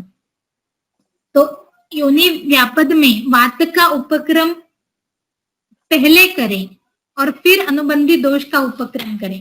वातस्य उपक्रमः स्नेह स्वेदम संशोधनम मृदु और बस्ती, इससे जरूर उपयोग होता ही है। इसके बाद श्वेत प्रदर के लिए कुछ योग चरक में आते हैं। रोहितक मूलक कल्केन, आमलकी बीजकल्क जलेन और आमलक चूर्ण रसम व मधुनालेहम। नगरोधत्व कषायण लोध्र कल्कम। तो वट का जो उपयोग है, ये यहाँ पे चरक में जो शब्द आया है वो श्वेत प्रदर न बल्कि पांडुरे असुरुपदरे ऐसा कह के आया है। रोहितक मूल का तो उपयोग मैंने नहीं किया, लेकिन आमलकी का जरूर किया है। आमलक चूर्णम रसम व मधुनालेहम। तो आमलकी चूर्ण और वट चूर्ण इन दोनों का उपयोग करती हूँ। लोध्र का भी उपयोग करती हूँ क्योंकि ये कषाय रस के द्रव्य है, उससे प्रदर में द्रव शोषण करके उपयोग होता है। श्वेत प्रदर के लिए और जो योग आए हैं उसमें एक जो योग आया है तेन मतलब जो पहले निग्रोधत्व कषायण क्षौमपट्टम भावितम और उससे योनि धारण, उस पट्ट का योनि धारण आया है। ये मैंने अब तक किया नहीं है, लेकिन जो हम धूमवर्ती बनाते हैं उसमें इसी तरह मतलब एक मांजर पाट का कपड़ा लेते हैं और वो काढ़े में भिगो के रखते हैं, और जब तक वो काढ़ा पूरा उसमें शोषण न हो, पूरी तरह से वो चला जाता है और वो जो सूख जाता है तो ऐसे उसकी 3 भावना देकर उसकी वर्ती बनाते हैं। तो उसी तरह से ये नगरोत्व कषाय में एक मांजर पाट का या क्षौमपट्ट आप भावित करें, 3 बार भावित करें और उसकी वर्ती बनकर वो योनि धारण के लिए दें। ये श्वेत प्रदर में योग आया है, वो जरूर इसका उपयोग करके देखना होगा। मैंने डायरेक्टली इसका उपयोग नहीं किया है, लेकिन एक बहुत सुंदर योग अभ्यास करते वक्त मुझे मिला। फिर योन्या स्नेहाक्तया लोध्र प्रियंगु मधुक कल्क ऐसे एक योनि धारण के लिए आया है। और जो योनि इनका प्रदर में जो प्रोटोकॉल आता है तो उसमें धावन, धूपन और पिचू ये जो प्रैक्टिकली बहुत किया जाने वाला जो प्रोटोकॉल है उसी का उल्लेख चरक में भी आया है। उन्होंने श्रावत, छेदार्थ, अभ्यंग, धूपन और योनि वैशद्य कारक कुछ योग दिए हुए हैं जिनका योनि में धारण करना है। अभ्यंग कषाय रस के द्रव्यों से सिद्ध तेल, जनरली त्रिफला तेल, पंचवल्कल तेल, इनका उपयोग होता है। फिर धूपन के लिए सरल, गुगुलू, यव, या मैं तो डायरेक्टली जो धूमवर्ती बनाती हूँ उन्हीं का उपयोग करती हूँ। वात, पित्त और कफ के लिए वो वर्तियां बना के रखी है, तो उसके अनुसार दोष का अनुबंध देखकर वो वर्ती उपयोग में लाती हूँ। वो वर्ती घृताप्लुत करके उससे जो धूम निकलता है उससे धूपन करना है। और काशी, त्रिफला, कांक्षी, समंगा, धातकी, इनके कल का योनि में धारण करना, ऐसा एक योग चरक में आता है। फिर स्तब्ध और कर्कश योनि के लिए पायस, वेशवार और क्रूशरा धारण के कुछ योग चरक में दिए हुए हैं। बहुत कम बार ये देखने को मिलता है स्तब्ध कर्कश योनि, लेकिन मैंने इसका एक पेशेंट देखा हुआ था 2001 में, जब मैं जॉब करती थी, तो तब मेरे सामने ये पेशेंट आया था। इस योनि में इतना रोक्ष होता है, विवाह काल में स्राव नहीं होते, योनि में कुछ भी मूवमेंट्स नहीं होती। जो रुग्णा देखी थी उसमें ऐसा था कि इन्वेस्टिगेशन में पिट्यूटरी ग्लैंड के पोस्टेरियर पार्ट से होने वाले हार्मोन्स का एब्सेंस था, और उसकी वजह से योनि काठिन्य और तीव्र योनि संकोच उसे हो गया था। विवाह पॉसिबल ही नहीं था उसमें, उस योनि में, ऐसे उस पेशेंट में था, और एलोपैथी ने उसे असाध्य बता दिया था। उन्होंने कहा था कि एक ऑपरेटिव करना पड़ेगा जिससे वो पिट्यूटरी का कुछ, और अदरवाइज कुछ चिकित्सा तो उसमें नहीं हो सकती, ऐसे बोला था। उसे मैंने योनि अभ्यंग, सर्वांग अभ्यंग, स्वेदन, पिचू, योनि बस्ती, नॉर्मल अपना योग बस्ती का कोर्स दिया था, और उसे वेशवार पिंड का धारण बोला था। उसे उपशय बहुत नहीं मिला, लेकिन विवाह के दिन अगर यह उपचार किए जाएं तो योनि मार्दव तात्कालिक स्वरूप में आता था, और विवाह उसे पॉसिबल होने लगा, इतना उपशय उसमें मिला था। तो ये सब योग योनि व्यापद चिकित्सा में योनि रोग के लिए चरक में बोले गए हैं। फिर स्तन रोग आते हैं, जहां पे स्तन रोगों के लिए स्तन्य शुद्ध्यर्थ वमन विरेचन चिकित्सा बताई गई है, जिसमें कुछ वमन के लिए द्रव्य चरक में मेंशन है, वचा, प्रियंगु, यष्टि, मदन फल, इंद्र, यौवत्सक इत्यादि। विरेचन के लिए त्रिवृता, अभया, त्रिफला, क्वात, इस तरह के योग आए हुए हैं। फिर संसर्जन काल में और आहार के लिए सिद्धयूष, सिद्ध क्षीर, सिद्ध मांसरस के योग आए हुए हैं, तो इन्हें इसी तरह से फॉलो करना है जिससे उपशय मिलता है। फिर स्तन रोग में स्तन्य दुष्टि के लिए कुछ योग आते हैं, जिसका उपयोग मैंने करके देखा है, और जिसका बहुत सुंदर फायदे उससे मिलते हैं। एक तो विरस क्षीरा के लिए द्राक्षा, मधुक, सारीवा, पयस्या, क्वाथ आया हुआ है। जब बच्चा दूध नहीं पीता है तब इस योग का उपयोग करे, विरस क्षीरा समझकर। इससे क्षीर मात्रा भी बढ़ती है। तो यष्टि मधु, सारीवा, पयस्या मतलब विदारी और शतावरी, ये मैं हर सूतिका को ये योग देती हूँ सिद्ध क्षीर करके लेने के लिए, क्योंकि इससे स्तन्य की वृद्धि भी, मात्रातः वृद्धि भी होती है। शतावरी, विदारी, सारीवा और यष्टि मधु, ये योग मैं कई सालों से इसका उपयोग कर रही हूँ। फिर स्तन्य की शुद्धि के लिए जो प्रोटोकॉल आता है, जिसमें पहले स्तन लेप करें, इसके लिए कई योग द्रव्य दिए गए हैं। फिर शुष्को प्रक्षाल्य, पहले स्तन लेप करें, फिर वो लेप शुष्क होने के बाद उसका प्रक्षालन करें, और फिर निर्दुह्यात, दूहन करके जो दुष्ट क्षीर है उसे निकाल दें। ये जो प्रोटोकॉल है ये सेम टू सेम फॉलो करना है अगर आपके पास स्तन्य दुष्टि के पेशेंट आते हैं या स्तन रोग के पेशेंट आते हैं। तो कुछ स्तनलेप के जो उल्लेख किया है उसमें पंचकोल, कुलत्थ, यव, गोधूम, सरशप, इनका उल्लेख आया है। यहाँ पे आप स्तन्य शोधन गण जो पहले देखा था उनका भी उपयोग लेप के लिए और अभ्यंतर पान के लिए कर सकते हैं। पाठा, नागर, शारंगेष्टा, मुरवा, ऐसा एक योग आया हुआ है। किरात, तिक्त, शुंठी, अमृताक्वात, ये एक योग आया हुआ है। फिर स्तन्य शोधन औषध से सिद्ध क्षीर, उन्हीं द्रव्यों से सिद्ध घृत, डायरेक्ट रेफरेंस ये है कि षड्विरेका श्रुति योक्तैर औषधैः स्तन्य विशोधनैः वृक्ष क्षीरम पिबेत क्षीरम तैरेव सिद्धम घृतम पिबेत। तो 19 द्रव्यों से सिद्ध क्षीर और उन्हीं द्रव्यों से सिद्ध घृत का उपयोग यहाँ किया जा सकता है। उसी तरह जीवनीय और बृहत पंचमूल गणोक्त द्रव्य का लेपन और उन्हीं द्रव्यों का अभ्यंतर उपयोग भी क्षीर दृष्टि में किया जाता है। पूर्ववत जीवकाद्यम च पंचमूलम प्रलेपनम स्तनयोः संविधातव्यम सुखोष्णम स्तन्य विशोधनम। जीवनीय गण का उपयोग, स्तन्य शोधन गण का उपयोग मैं करती ही हूँ। बृहत पंचमूल गणोक्त द्रव्यों का उपयोग यहाँ पे आया हुआ है।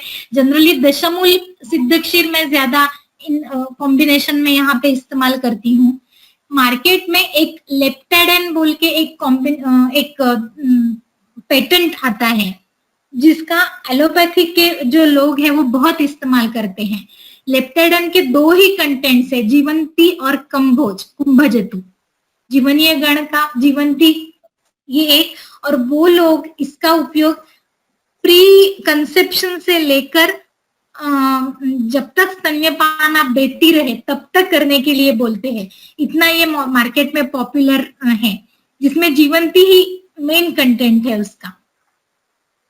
तो जीवनीय द्रव्य का बहुत मतलब तीनों जगह, गर्भिणी अवस्था या प्री कंसेप्शन भी आप बोल सकते हैं, योनि व्यापक के लिए, गर्भ स्थापना के लिए, फिर गर्भिणी में और फिर सूतिका में स्तन्य वृद्ध्यर्थ, इन सभी अवस्थाओं में इसका उपयोग बहुत अच्छी तरह से होता है। फिर एक पिच्छल क्षीर के लिए एक अलग ही योग जिसका मेरा अटेंशन उस पर चला गया, वो जो आया हुआ है योनि व्यापक चिकित्सा में, वो तक्रारिष्ट है। तक्रारिष्टम पिबेत चापी यदुक्तम गुद चापहम, ऐसा पिच्छल क्षीर की चिकित्सा में चरक में बोला है। तो अर्शाधिकार का जो तक्रारिष्ट है उसका उपयोग यहाँ बहुत महत्वपूर्ण है। तक्र वृक्ष है, क्लेद का पाचन करने वाला है, अतिरिक्त पैच्छिल्य स्नेह क्लेद का विशोषण करने वाला होता है। तक्रारिष्ट की भी फलश्रुति में जो अर्शाधिकार में आया है उसकी फलश्रुति में भी दीपन, रोचन, कफ वातानुलोमन, बलवर्धन ऐसे उपयोग आए हुए हैं। तो अगर कफ वातज दुष्टि हो तो आप तक्रारिष्ट का वहां पे उपयोग करें। तो ये सब आए हुए योग है। अब इस स्लाइड पे आप देखेंगे कि चरकोक्त स्त्रीरोग के विषय में जो कर्म आए हैं या पंचकर्म में डायरेक्टली जो फलश्रुति में आते हैं उनके ये योग लेकर मैंने ये स्लाइड बनाई है। बस्ती का जो उपयोग स्त्रीरोग में बहुत होता है। फलश्रुति में देखेंगे तो विश्व स्थितम दोष चयम निरस्य सर्वान विकारान शमयेन निरूहा। तो आप इसको अनुभव करके ही देखिए कि कितनी अच्छी तरह से गर्भाशय शोधन निरूह बस्ती करता है। याश्च स्त्रियो वातकृतोपसर्गा गर्भम न गृह्णाति नृभिः समेतः क्षीणेन्द्रिया च ये च नरः कृशाश्च बस्तिः प्रशस्तः परमं च तेषु जनयत अप्रजानां प्रजां स्त्रीणां तथा नृणां। तो ये सब बस्ती की फलश्रुति में स्त्री रोगों के उल्लेख है। कई योग है जिनमें स्पेसिफिकली स्त्री रोग के लिए आए हुए बस्ती योग है, जिसमें चंदनादि निरूह है, चरक सिद्धि स्थान 3 में आया हुआ है। फिर जीवन इत्यादि अनुवासन यमक है जो वात पित्त उसकी फलश्रुति में है, मूत्र रेतो रजो दोषान हरेत तद अनुवासनम।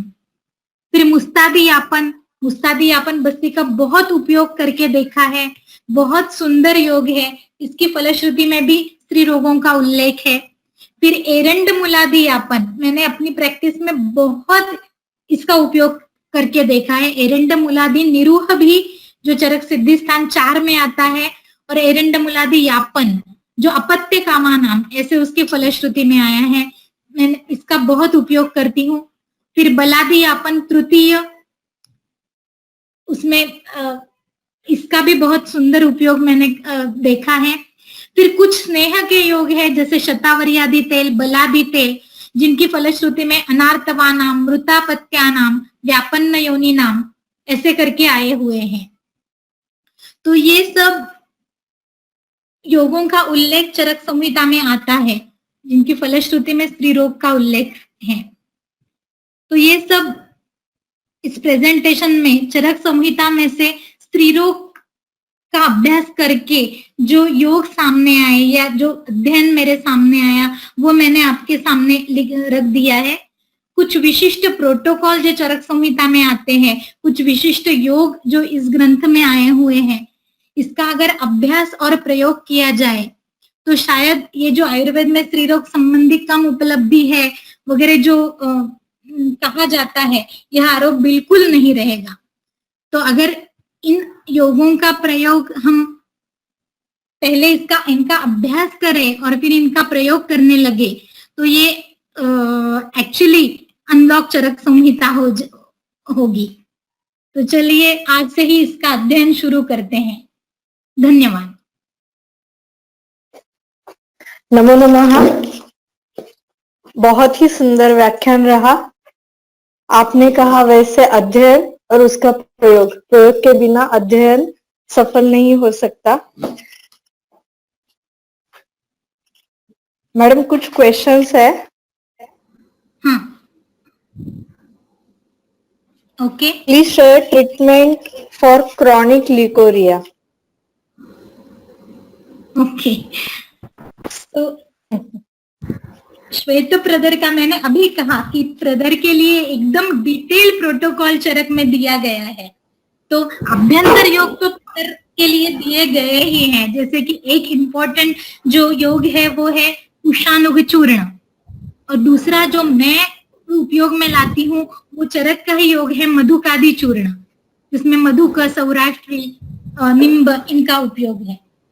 तो इसके अतिरिक्त मैं और एक योग का इस्तेमाल करती हूँ अपनी प्रैक्टिस में, वो है पद्मकिट्ट और चंद्र प्रभावटी। कामती प्रभा और पद्मकिट्ट ऐसे जो दातार शास्त्री के कॉम्बिनेशन है उनका उपयोग करती हूँ।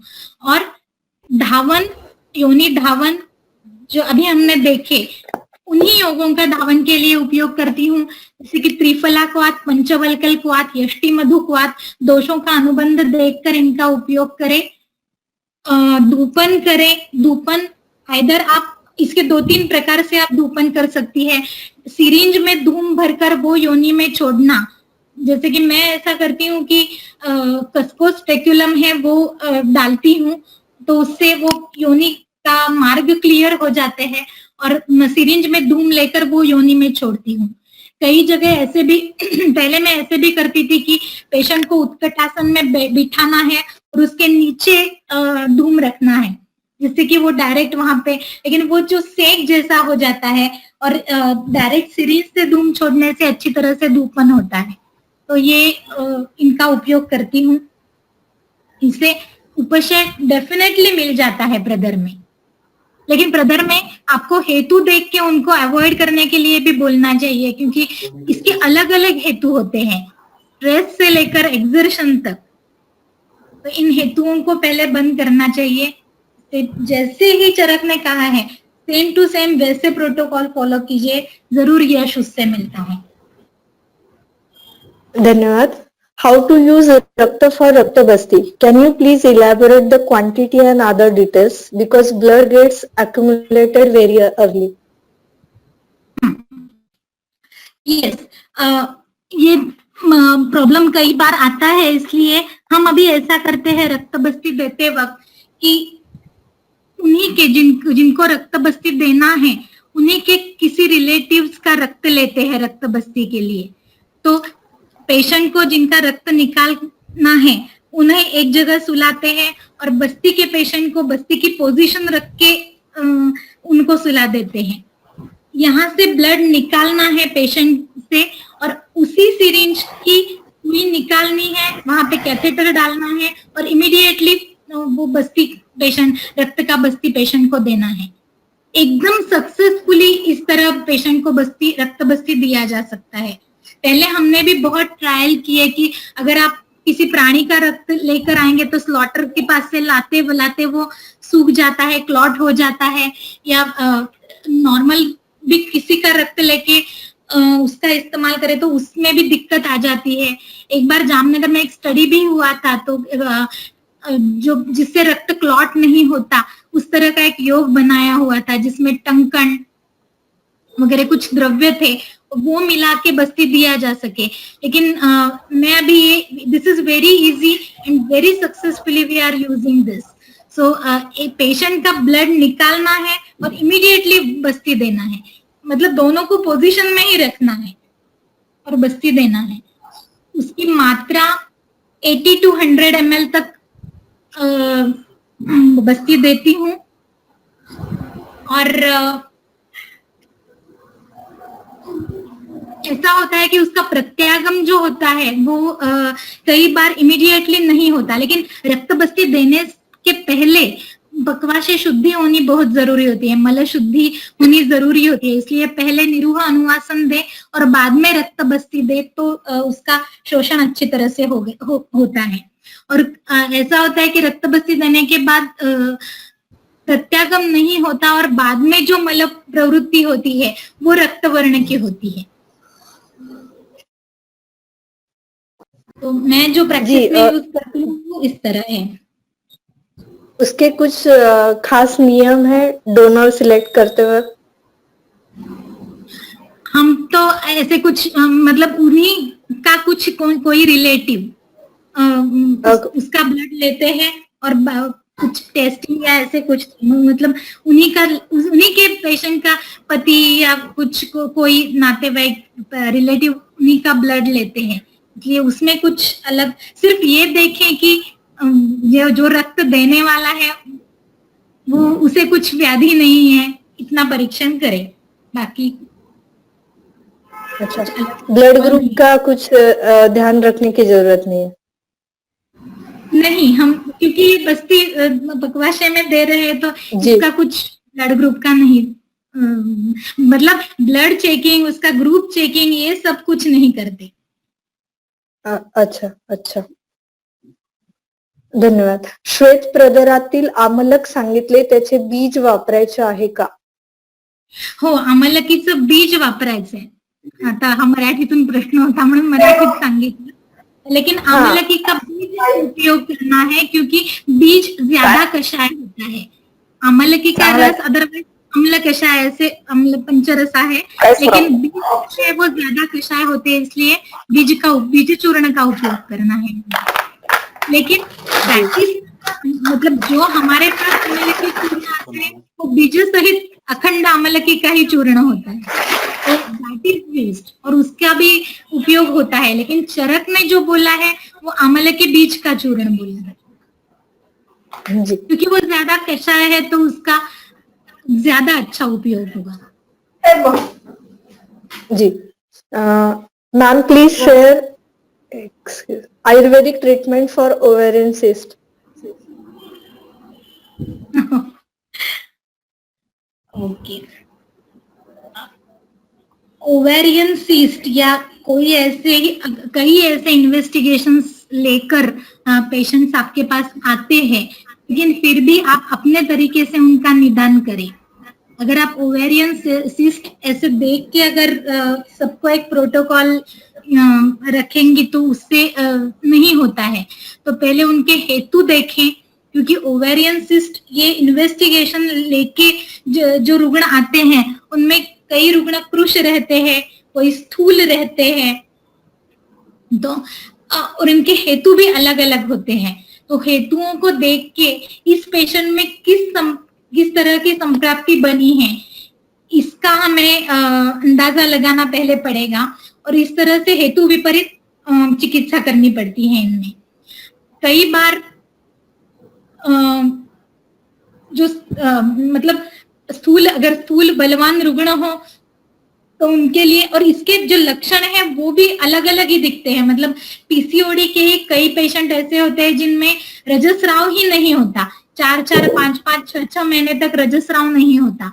और ऐसे पेशेंट होते हैं जिन्हें अगर एक बार स्राव शुरू हो गया तो रुकता ही नहीं है, 1-1, 1.5 महीने तक वो चलता रहता है. इसलिए जो लक्षण उसे देख के ही चिकित्सा करनी चाहिए. तो अगर स्थूल रुग्ण है, बलवान है, तो उनमें पहले शोधन ही करें। वमन से बहुत फायदा होता है। मैं वमन देती हूँ पहले, फिर बस्ती का भी इनमें उपयोग होता है, लेकिन वमन पहले देंगे और शेष दोषों के लिए फिर चिकित्सा करें। जिनमें उपयोग जो करती हूँ वो कल्प है, चंद्र प्रभावटी, त्रिफला गुग्गुळ, योगराज गुग्गुळ, महामंजिष्ठादि काढ़ा, ये सब दोषों का और हेतुओं का अनुबंध देखकर इन द्रव्यों का प्रयोग किया जाता है। अगर रुग्णाकृश है तो उसमें तर्पण करना पड़ता है, क्योंकि इनकी चिकित्सा जो संप्राप्ति है वो दो तरीके से घटती है। आर्तव क्षय होता है क्योंकि अवरोध होता है, मतलब किसी कारण अवरोध हो गया इसलिए आर्तव क्षय हो गया, जिसमें अवरोध निकालने के लिए शोधन चिकित्सा करनी पड़ती है। और कई बार ऐसे होता है कि आर्तव बनता है वो गर्भाशय की अंतस्त्वचा पर, जैसे कि वहां पे आता भी है, गते पुराणे रजसी नवे च अवस्थिते, ये पूरा होता है। लेकिन कई बार रुग्ण के हेतु ऐसे होते हैं कि ज्यादा अध्वगमन, प्रवास या वात प्रकोपक हेतु होते हैं, जिसकी वजह से वो आर्तव वहां सूख जाता है या उसका विमार्गमन हो जाता है, तो उसके अनुसार वहां पे चिकित्सा करनी पड़ती है। इसमें भी पिट्ठू, उत्तर बस्ती, बस्ती, इनका अच्छी तरह से उपयोग होता है, लेकिन पहले हेतु जरूर देखें। जी धन्यवाद। रक्त बस्ती देने के नियम, मुझे लगता है इसका अभी आपने मार्गदर्शन किया। Next, endometriosis and chocolate cyst की संप्राप्ति चिकित्सा विचार रक्त पित्त के समान कर सकते हैं या उदावर्त योनि व्यापक की तरह? हाँ, देखिए ये जो मतलब सिर्फ यही नहीं, पीसीओडी हो, चॉकलेट सिस्ट हो, ये किसी अलग अलग तरह की गांठें बनना हो, एंडोमेट्रियोसिस हो, ये जब इन्वेस्टिगेशन लेके रुग्ण हमारे पास आती है तो उनकी कोई एक कंफर्म संप्राप्ति या फिक्स संप्राप्ति कभी नहीं रहती, क्योंकि हर एक की संप्राप्ति हेतु अलग होते हैं और उसके संप्राप्ति अलग घटती है। लेकिन चिकित्सा करते वक्त यही ध्यान में हमें रखना है कि ये दोष प्रकोप कैसे हुआ, किन चीजों से हुआ और चिकित्सा कैसे जाए, ये लक्षणों के को देखकर ही। मतलब कई बार ऐसे होता है कि चॉकलेट सिस्ट जिन्हें होती है उनको उदावरता की तरह लक्षण दिखते हैं, मतलब तीव्र उदरशूल होता है, एकदम तीव्र, वो सहन नहीं कर पाती। और जैसे कि उदावरता में कहा है कि शूल होके रजसी मुंचती, थोड़ा सा रजस्राव होता है, इस तरह के अगर लक्षण दिखे तो उदावरता की तरह चिकित्सा करनी पड़ती है। कई बार ऐसे होता है कि इतना शूल नहीं रहता लेकिन क्लॉट्स बहुत आते हैं, तो उसमें ग्रंथार्थव योग जैसी चिकित्सा करनी पड़ती है। तो अगर इन्वेस्टिगेशन भी यह हो, लेकिन उनके लक्षण क्या है ये देख के ही हमें जाना पड़ता है। हेतु, लक्षण और चिकित्सा इसी तरह से जाना पड़ता है, क्योंकि ये अलग अलग बहुत मतलब एक एक अलग लेक्चर के विषय है, इसलिए मैं इन शॉर्ट इसके बारे में बोल रही हूँ। इसमें बहुत कुछ कहा जा सकता है, मतलब क्योंकि बहुत बहुत इतने डिफरेंट हेतु आजकल मिलते हैं। आप अगर ग्रंथ में भी देखेंगे कि अरजस का योनि व्यापन और अत्यार्थवा, ये दोनों में पित्त और रक्त का की ही दृष्टि है, लेकिन अरजस का जो है, अरजस का और असुरूप दरा दोनों में पित्त रक्त दृष्टि है, लेकिन अरजस का में आर्तवस्राव नहीं होता और असुरूप दरा में रक्तस्राव रुकता नहीं है। दोनों की ट्रीटमेंट्स अलग है, लेकिन दोनों क्योंकि संप्राप्ति अलग घटती है, पित्त रक्त दोष ही है लेकिन संप्राप्ति अलग घटती है, इसलिए उनकी चिकित्सा डिफरेंट हो जाती है उनके लक्षणों के अनुसार। जी, one patient aged 21 years, PCOD with hirsutism, with increased testosterone level, with male type baldness, blackening of skin, amenorrhea since 6 months. What is the line of treatment? अगर इस तरह से बहुत पेशेंट आपके पास आते हैं यही लक्षण लेकर, इनमें पहले वमन दे, सिर्फ वमन देने के पहले पेशेंट वम्य है इसकी खातरी करे और वमन दे। वमन देने के बाद लंघन करवाए। वमन से ही कई बार रज प्रवृत्ति शुरू हो जाती है। जो ये सब जो हिरसुटिज्म और ये सब आपने बोला, ये सब जब बाल उगना या ये जैसे कि अंतस्रावी दृष्टि या हार्मोनल ट्रीटमेंट इसमें पेशेंट लेके आते हैं या फिर उनकी चलती रहती है, तो ये सब हार्मोनल ट्रीटमेंट बंद करे, पहले वमन करे, लंघन करे और अभ्यंतर चिकित्सा में गर्भाशय शोधन चिकित्सा दी, जिसमें फिर से चंद्रपद प्रभावटी, महामंजिष्ठादि कषाय, चरक में आए हुए जो गर्भाशय शोधन योग है इनका उपयोग करें, बस्ती चिकित्सा करें, इससे डेफिनेटली उपशय मिलता है। प्राइमरी अमेनोरिया हो तो कई बार, और अगर सेकेंडरी सेक्स कैरेक्टर्स अवेलेबल नहीं हो तो ये दुस्साध्य हो जाता है, जैसे कि कई बार मतलब ग्रंथ में भी वो दिया हुआ है, तो then it is little difficult to cure. But जिनको रजस्राव हुआ है और ऐसे ये आपने जो अभी लक्षण बोले वो लेकर कई पेशेंट्स आते हैं और वमन और बस्ती से इनमें बहुत अच्छा उपशय पाया जाता है। जी धन्यवाद। रक्त बस्ती देने के पूर्व भोजन करना चाहिए क्या? मतलब अनुवासन की तरह देना है या निरोह की तरह? हाँ, क्योंकि ये धारण होता है तो इसलिए लघु भोजन करके ये रक्त बस्ती दिया जाता है। मतलब मैं देती हूँ, क्योंकि कैसा है कि रक्त बस्ती का एक प्रोटोकॉल जो हमने बनाया है, क्योंकि ये ग्रंथ में उसको डिस्क्रिप्शन नहीं है उसका, तो हमने जो प्रोटोकॉल बनाया है इसमें हम पहले निरूह अनुवासन देते हैं और उसके मतलब पहले दिन निरूह अनुवासन दिया, फिर खाना खा के मतलब लघु भोजन करके उसको रक्त बस्ती दिया जाता है, जिससे वो अच्छी तरह से धारण होता है। कई बार एक आध घंटे में रक्त प्रत्यागम होता भी है और कई बार मल प्रवृत्ति होती है जो आरक्त वर्ण की या थोड़ी सी लूज होना, कई बार ऐसे भी नहीं होता और भूख लगने के बाद पेशेंट को दूसरा भोजन देना है। मतलब एक ही दिन में की तरह कंसिडर नहीं करना है इसको अनुवासन की तरह कंसिडर कीजिए। जी जी। Does color of clothes person wearing affects गर्भ as detailed in गर्भोपघातकर भाव? रक्तवर्ण का वस्त्र। हाँ हाँ हाँ, ग्रंथ में तो यही दिया हुआ है, क्योंकि रक्तवर्ण जो है वो ग्रह भूत पिशाच आदि को अट्रैक्ट करने वाला होता है, इसलिए ग्रंथ में चरक में अगर आप देखेंगे तो स्पेसिफिकली गर्भोपघातकर भावों में रक्तवर्ण वसन का उल्लेख है। अभी ऐसे होते मैंने देखा है क्या, या फिर एबॉर्शन जिनका होता है वो रक्तवर्ण के वस्त्र पहनती थी क्या, ऐसा कुछ डाटा मेरे पास नहीं है, लेकिन ग्रंथ में लिखा है कि नहीं पहनने रक्तवर्णी वस्त्र, और इसका कारण उन्होंने दिया है कि क्योंकि वो ग्रह वगैरह को अट्रैक्ट करता है, तो डोंट वेयर दिस।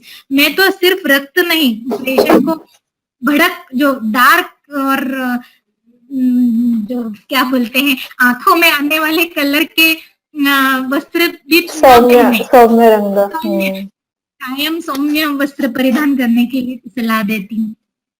गर्भाधान के लिए भी श्वेत वस्त्र या श्वेत बेडशीट, कर्टन्स इनका आदेश किया गया है। इनका आदेश किया है और इसका कहीं ना कहीं इफेक्ट होता है, क्योंकि लाल या फिर डार्क कलर जो होते हैं वो अट्रैक्ट करने वाले होते हैं। यहाँ पे हमें उत्तेजना नहीं चाहिए, गर्भिणी में किसी भी तरह की उत्तेजना नहीं चाहिए, सौम्य भाव ही चाहिए, जिससे उसके गर्भ की वृद्धि अच्छी तरह से हो। तो दैट शुड बी फॉलोड। जी, कार्श्य में भी श्वेत अंबर वस्त्र धारण करने का निर्देश दिया हुआ है। इन कोविड सिचुएशन में हम वमन कैसे दे सकते हैं? देखिए, जरूरत मतलब कफ प्रधानान उत्क्लिष्टान दोषान आमाशय स्थितान बुधवा ज्वरकरान काले वम्यानाम वमनेर हरे। ये वमन की अवस्था है। इस अवस्था में पेशेंट आपके पास आता है तो वमन ही उसकी ट्रीटमेंट है, सिचुएशन कोई भी हो। बाकी की जो चीजें हैं वो आपको मैनेज करनी होगी। जैसे कि इस लॉकडाउन में, कोविड सिचुएशन में मेरे पास कई विसर्प के रुग्ण आए, क्योंकि वो ऋतु संधि भी था, वर्षा ग्रीष्म ऋतु संधि या इस तरह से। तो कई लोगों को विसर्प था, तो इमीडिएट वमन करना पड़ा। तो ऐसे मैंने किया, तो उसमें जो खबरदारी हम ले सकते हैं वो ले, और अगर इस अवस्था में का पेशेंट आपके पास आता है तो आपको करना ही पड़ेगा, क्योंकि कोविड होगा इसके भय से आप जो आमाशय में आए दोष उनको भी, उनका विमार्गमन नहीं होने दे सकती। तो आप धूप करें, जो कोविड के लिए जो हम जो प्रिकॉशंस ले सकते हैं वो ले, और कर्म करें। हाँ, अगर प्लान कर्म आपको करना है तो दैट यू कैन पोस्टपोन, लेकिन अगर उपस्थित दोष का रुग्ण आता है तो आपको वो निकालने ही होंगे। जी, योनिपाक means, can you please elaborate ma'am? Oh, जैसे कि आपको अगर मुख पाक होता है तो आपको इमीडिएटली समझ में आएगा, गुद पाक होता है इमीडिएटली समझ में आएगा, वहां पे व्रण जैसा दिखने लगेगा, आरक्तता रहेंगी, स्पर्शा सहत्व रहेगा, दाह होगा, दाह जैसे लक्षण होंगे। इसे आप कंसिडर करें कि ये बहिर्मुख स्रोतों का पाक तो इमेज आप देख के पहचान सकती है, एकदम लाल लाल आरक्त वर्णी वो अवयव हो जाता है, वहां पे स्पर्शा सहत्व रहता है, आप हाथ लगाए तो शोफ आ जाता है, इस तरह के लक्षण रहते हैं। और वर्ती से मैंने ये उपद्रव देखे हैं, अगर आप वर्ती निकाल के प्रक्षालन नहीं करती और तीक्ष्ण वर्ती बनाई जाती है और आप 3, 4, 5 दिन दे पेशेंट को, तो वहां पे दाह पाक होता है, इसलिए वर्ती जल्दी निकाले, या फिर इजी ये है कि गॉज में डाल कर रखें। लेकिन अच्छी बंधी हुई वर्ती है, जैसे गुदवर्ती निर्माण करते हैं उस तरह से की जाए तो वो कुछ हानि नहीं करती, सिर्फ बाद में प्रक्षालन करें, उसका कुछ पार्ट न छूटे योनि में, इसकी सावधानी बरतें। जी, बहुत बार ऐसे होता है कि उत्तर बस्ती के पूर्व हम परीक्षण करते हैं, तब ऐसे दिखाई देता है कि गर्भाशय मुख का पाक है, कंप्लेंट कोई नहीं है, तो उस अवस्था में बस्ती कंटिन्यू करनी चाहिए या कुछ ट्रीटमेंट करके फिर उत्तर बस्ती में? हाँ, तो अगर योनि पाक आपको दिखे तो बेटर, क्योंकि फिर वहां से एब्सॉर्प्शन अच्छी तरह से नहीं होता, तो बेटर आप वो पहले क्योर कर ले।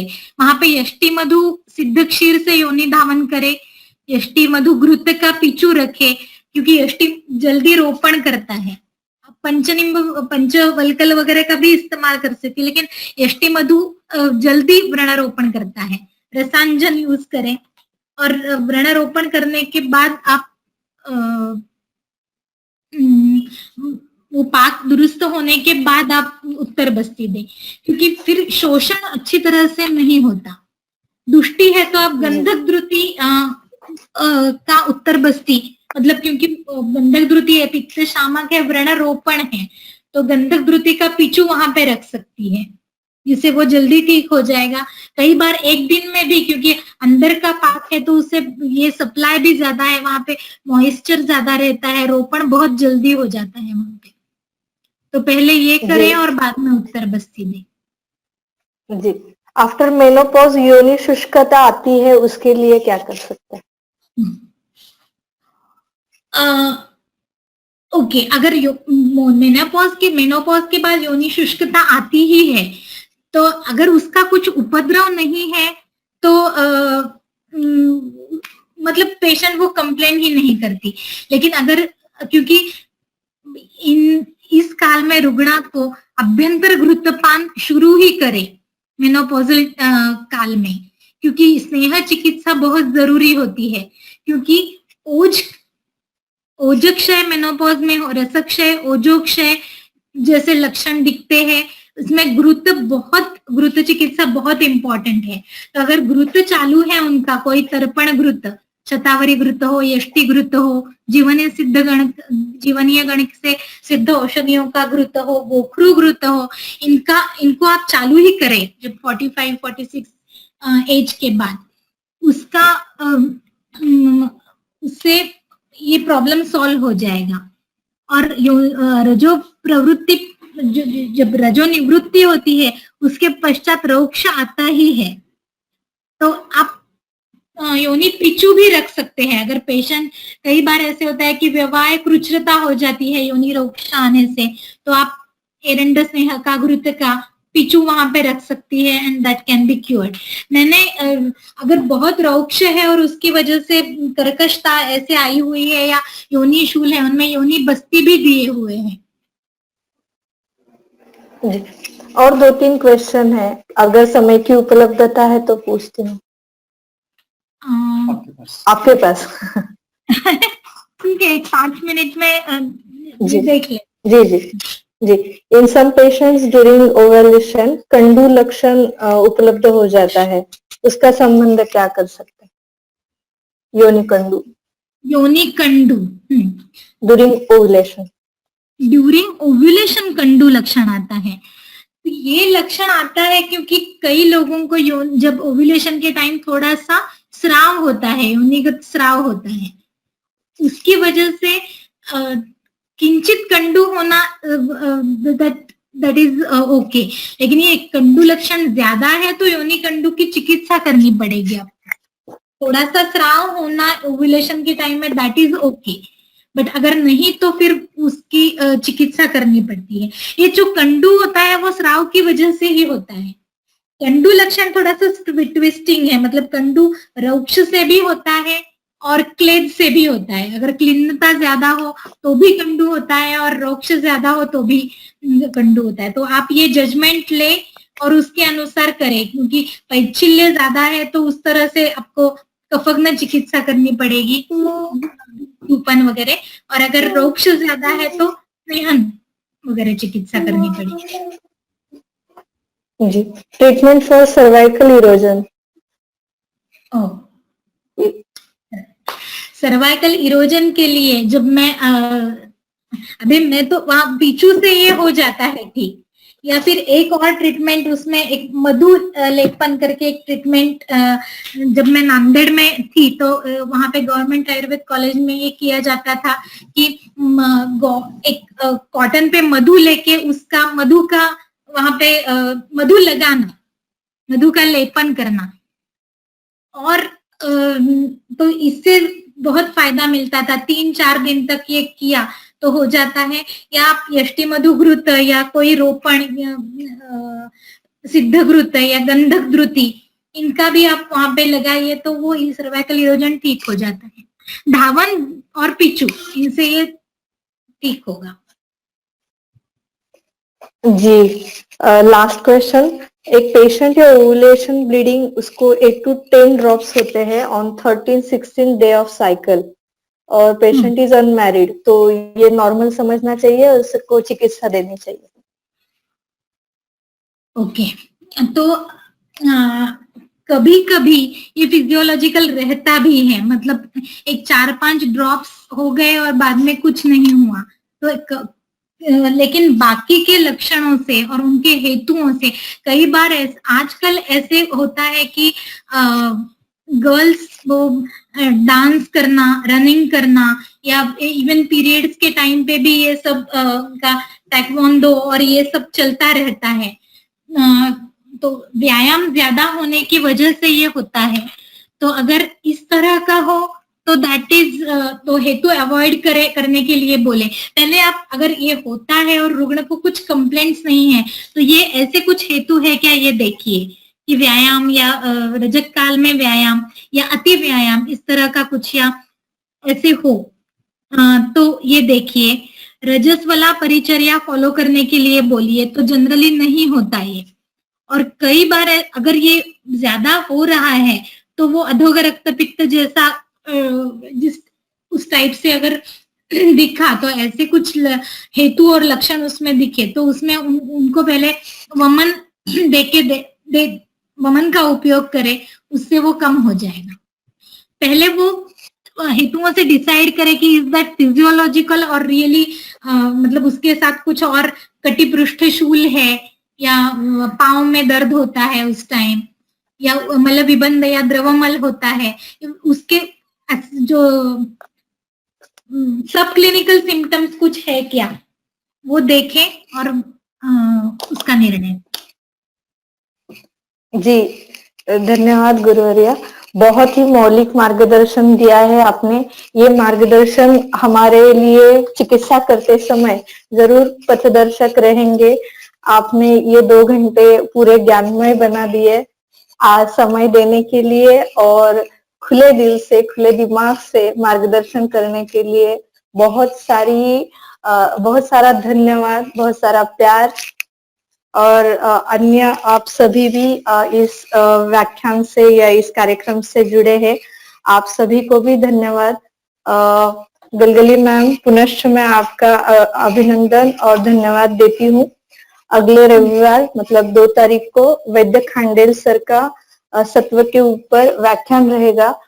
उसकी लिंक आपको इसी ग्रुप पे मिलती रहेगी। पुनश्च एक बार धन्यवाद सभी का। मैडम, धन्यवाद। धन्यवाद। Okay, bye. बाय।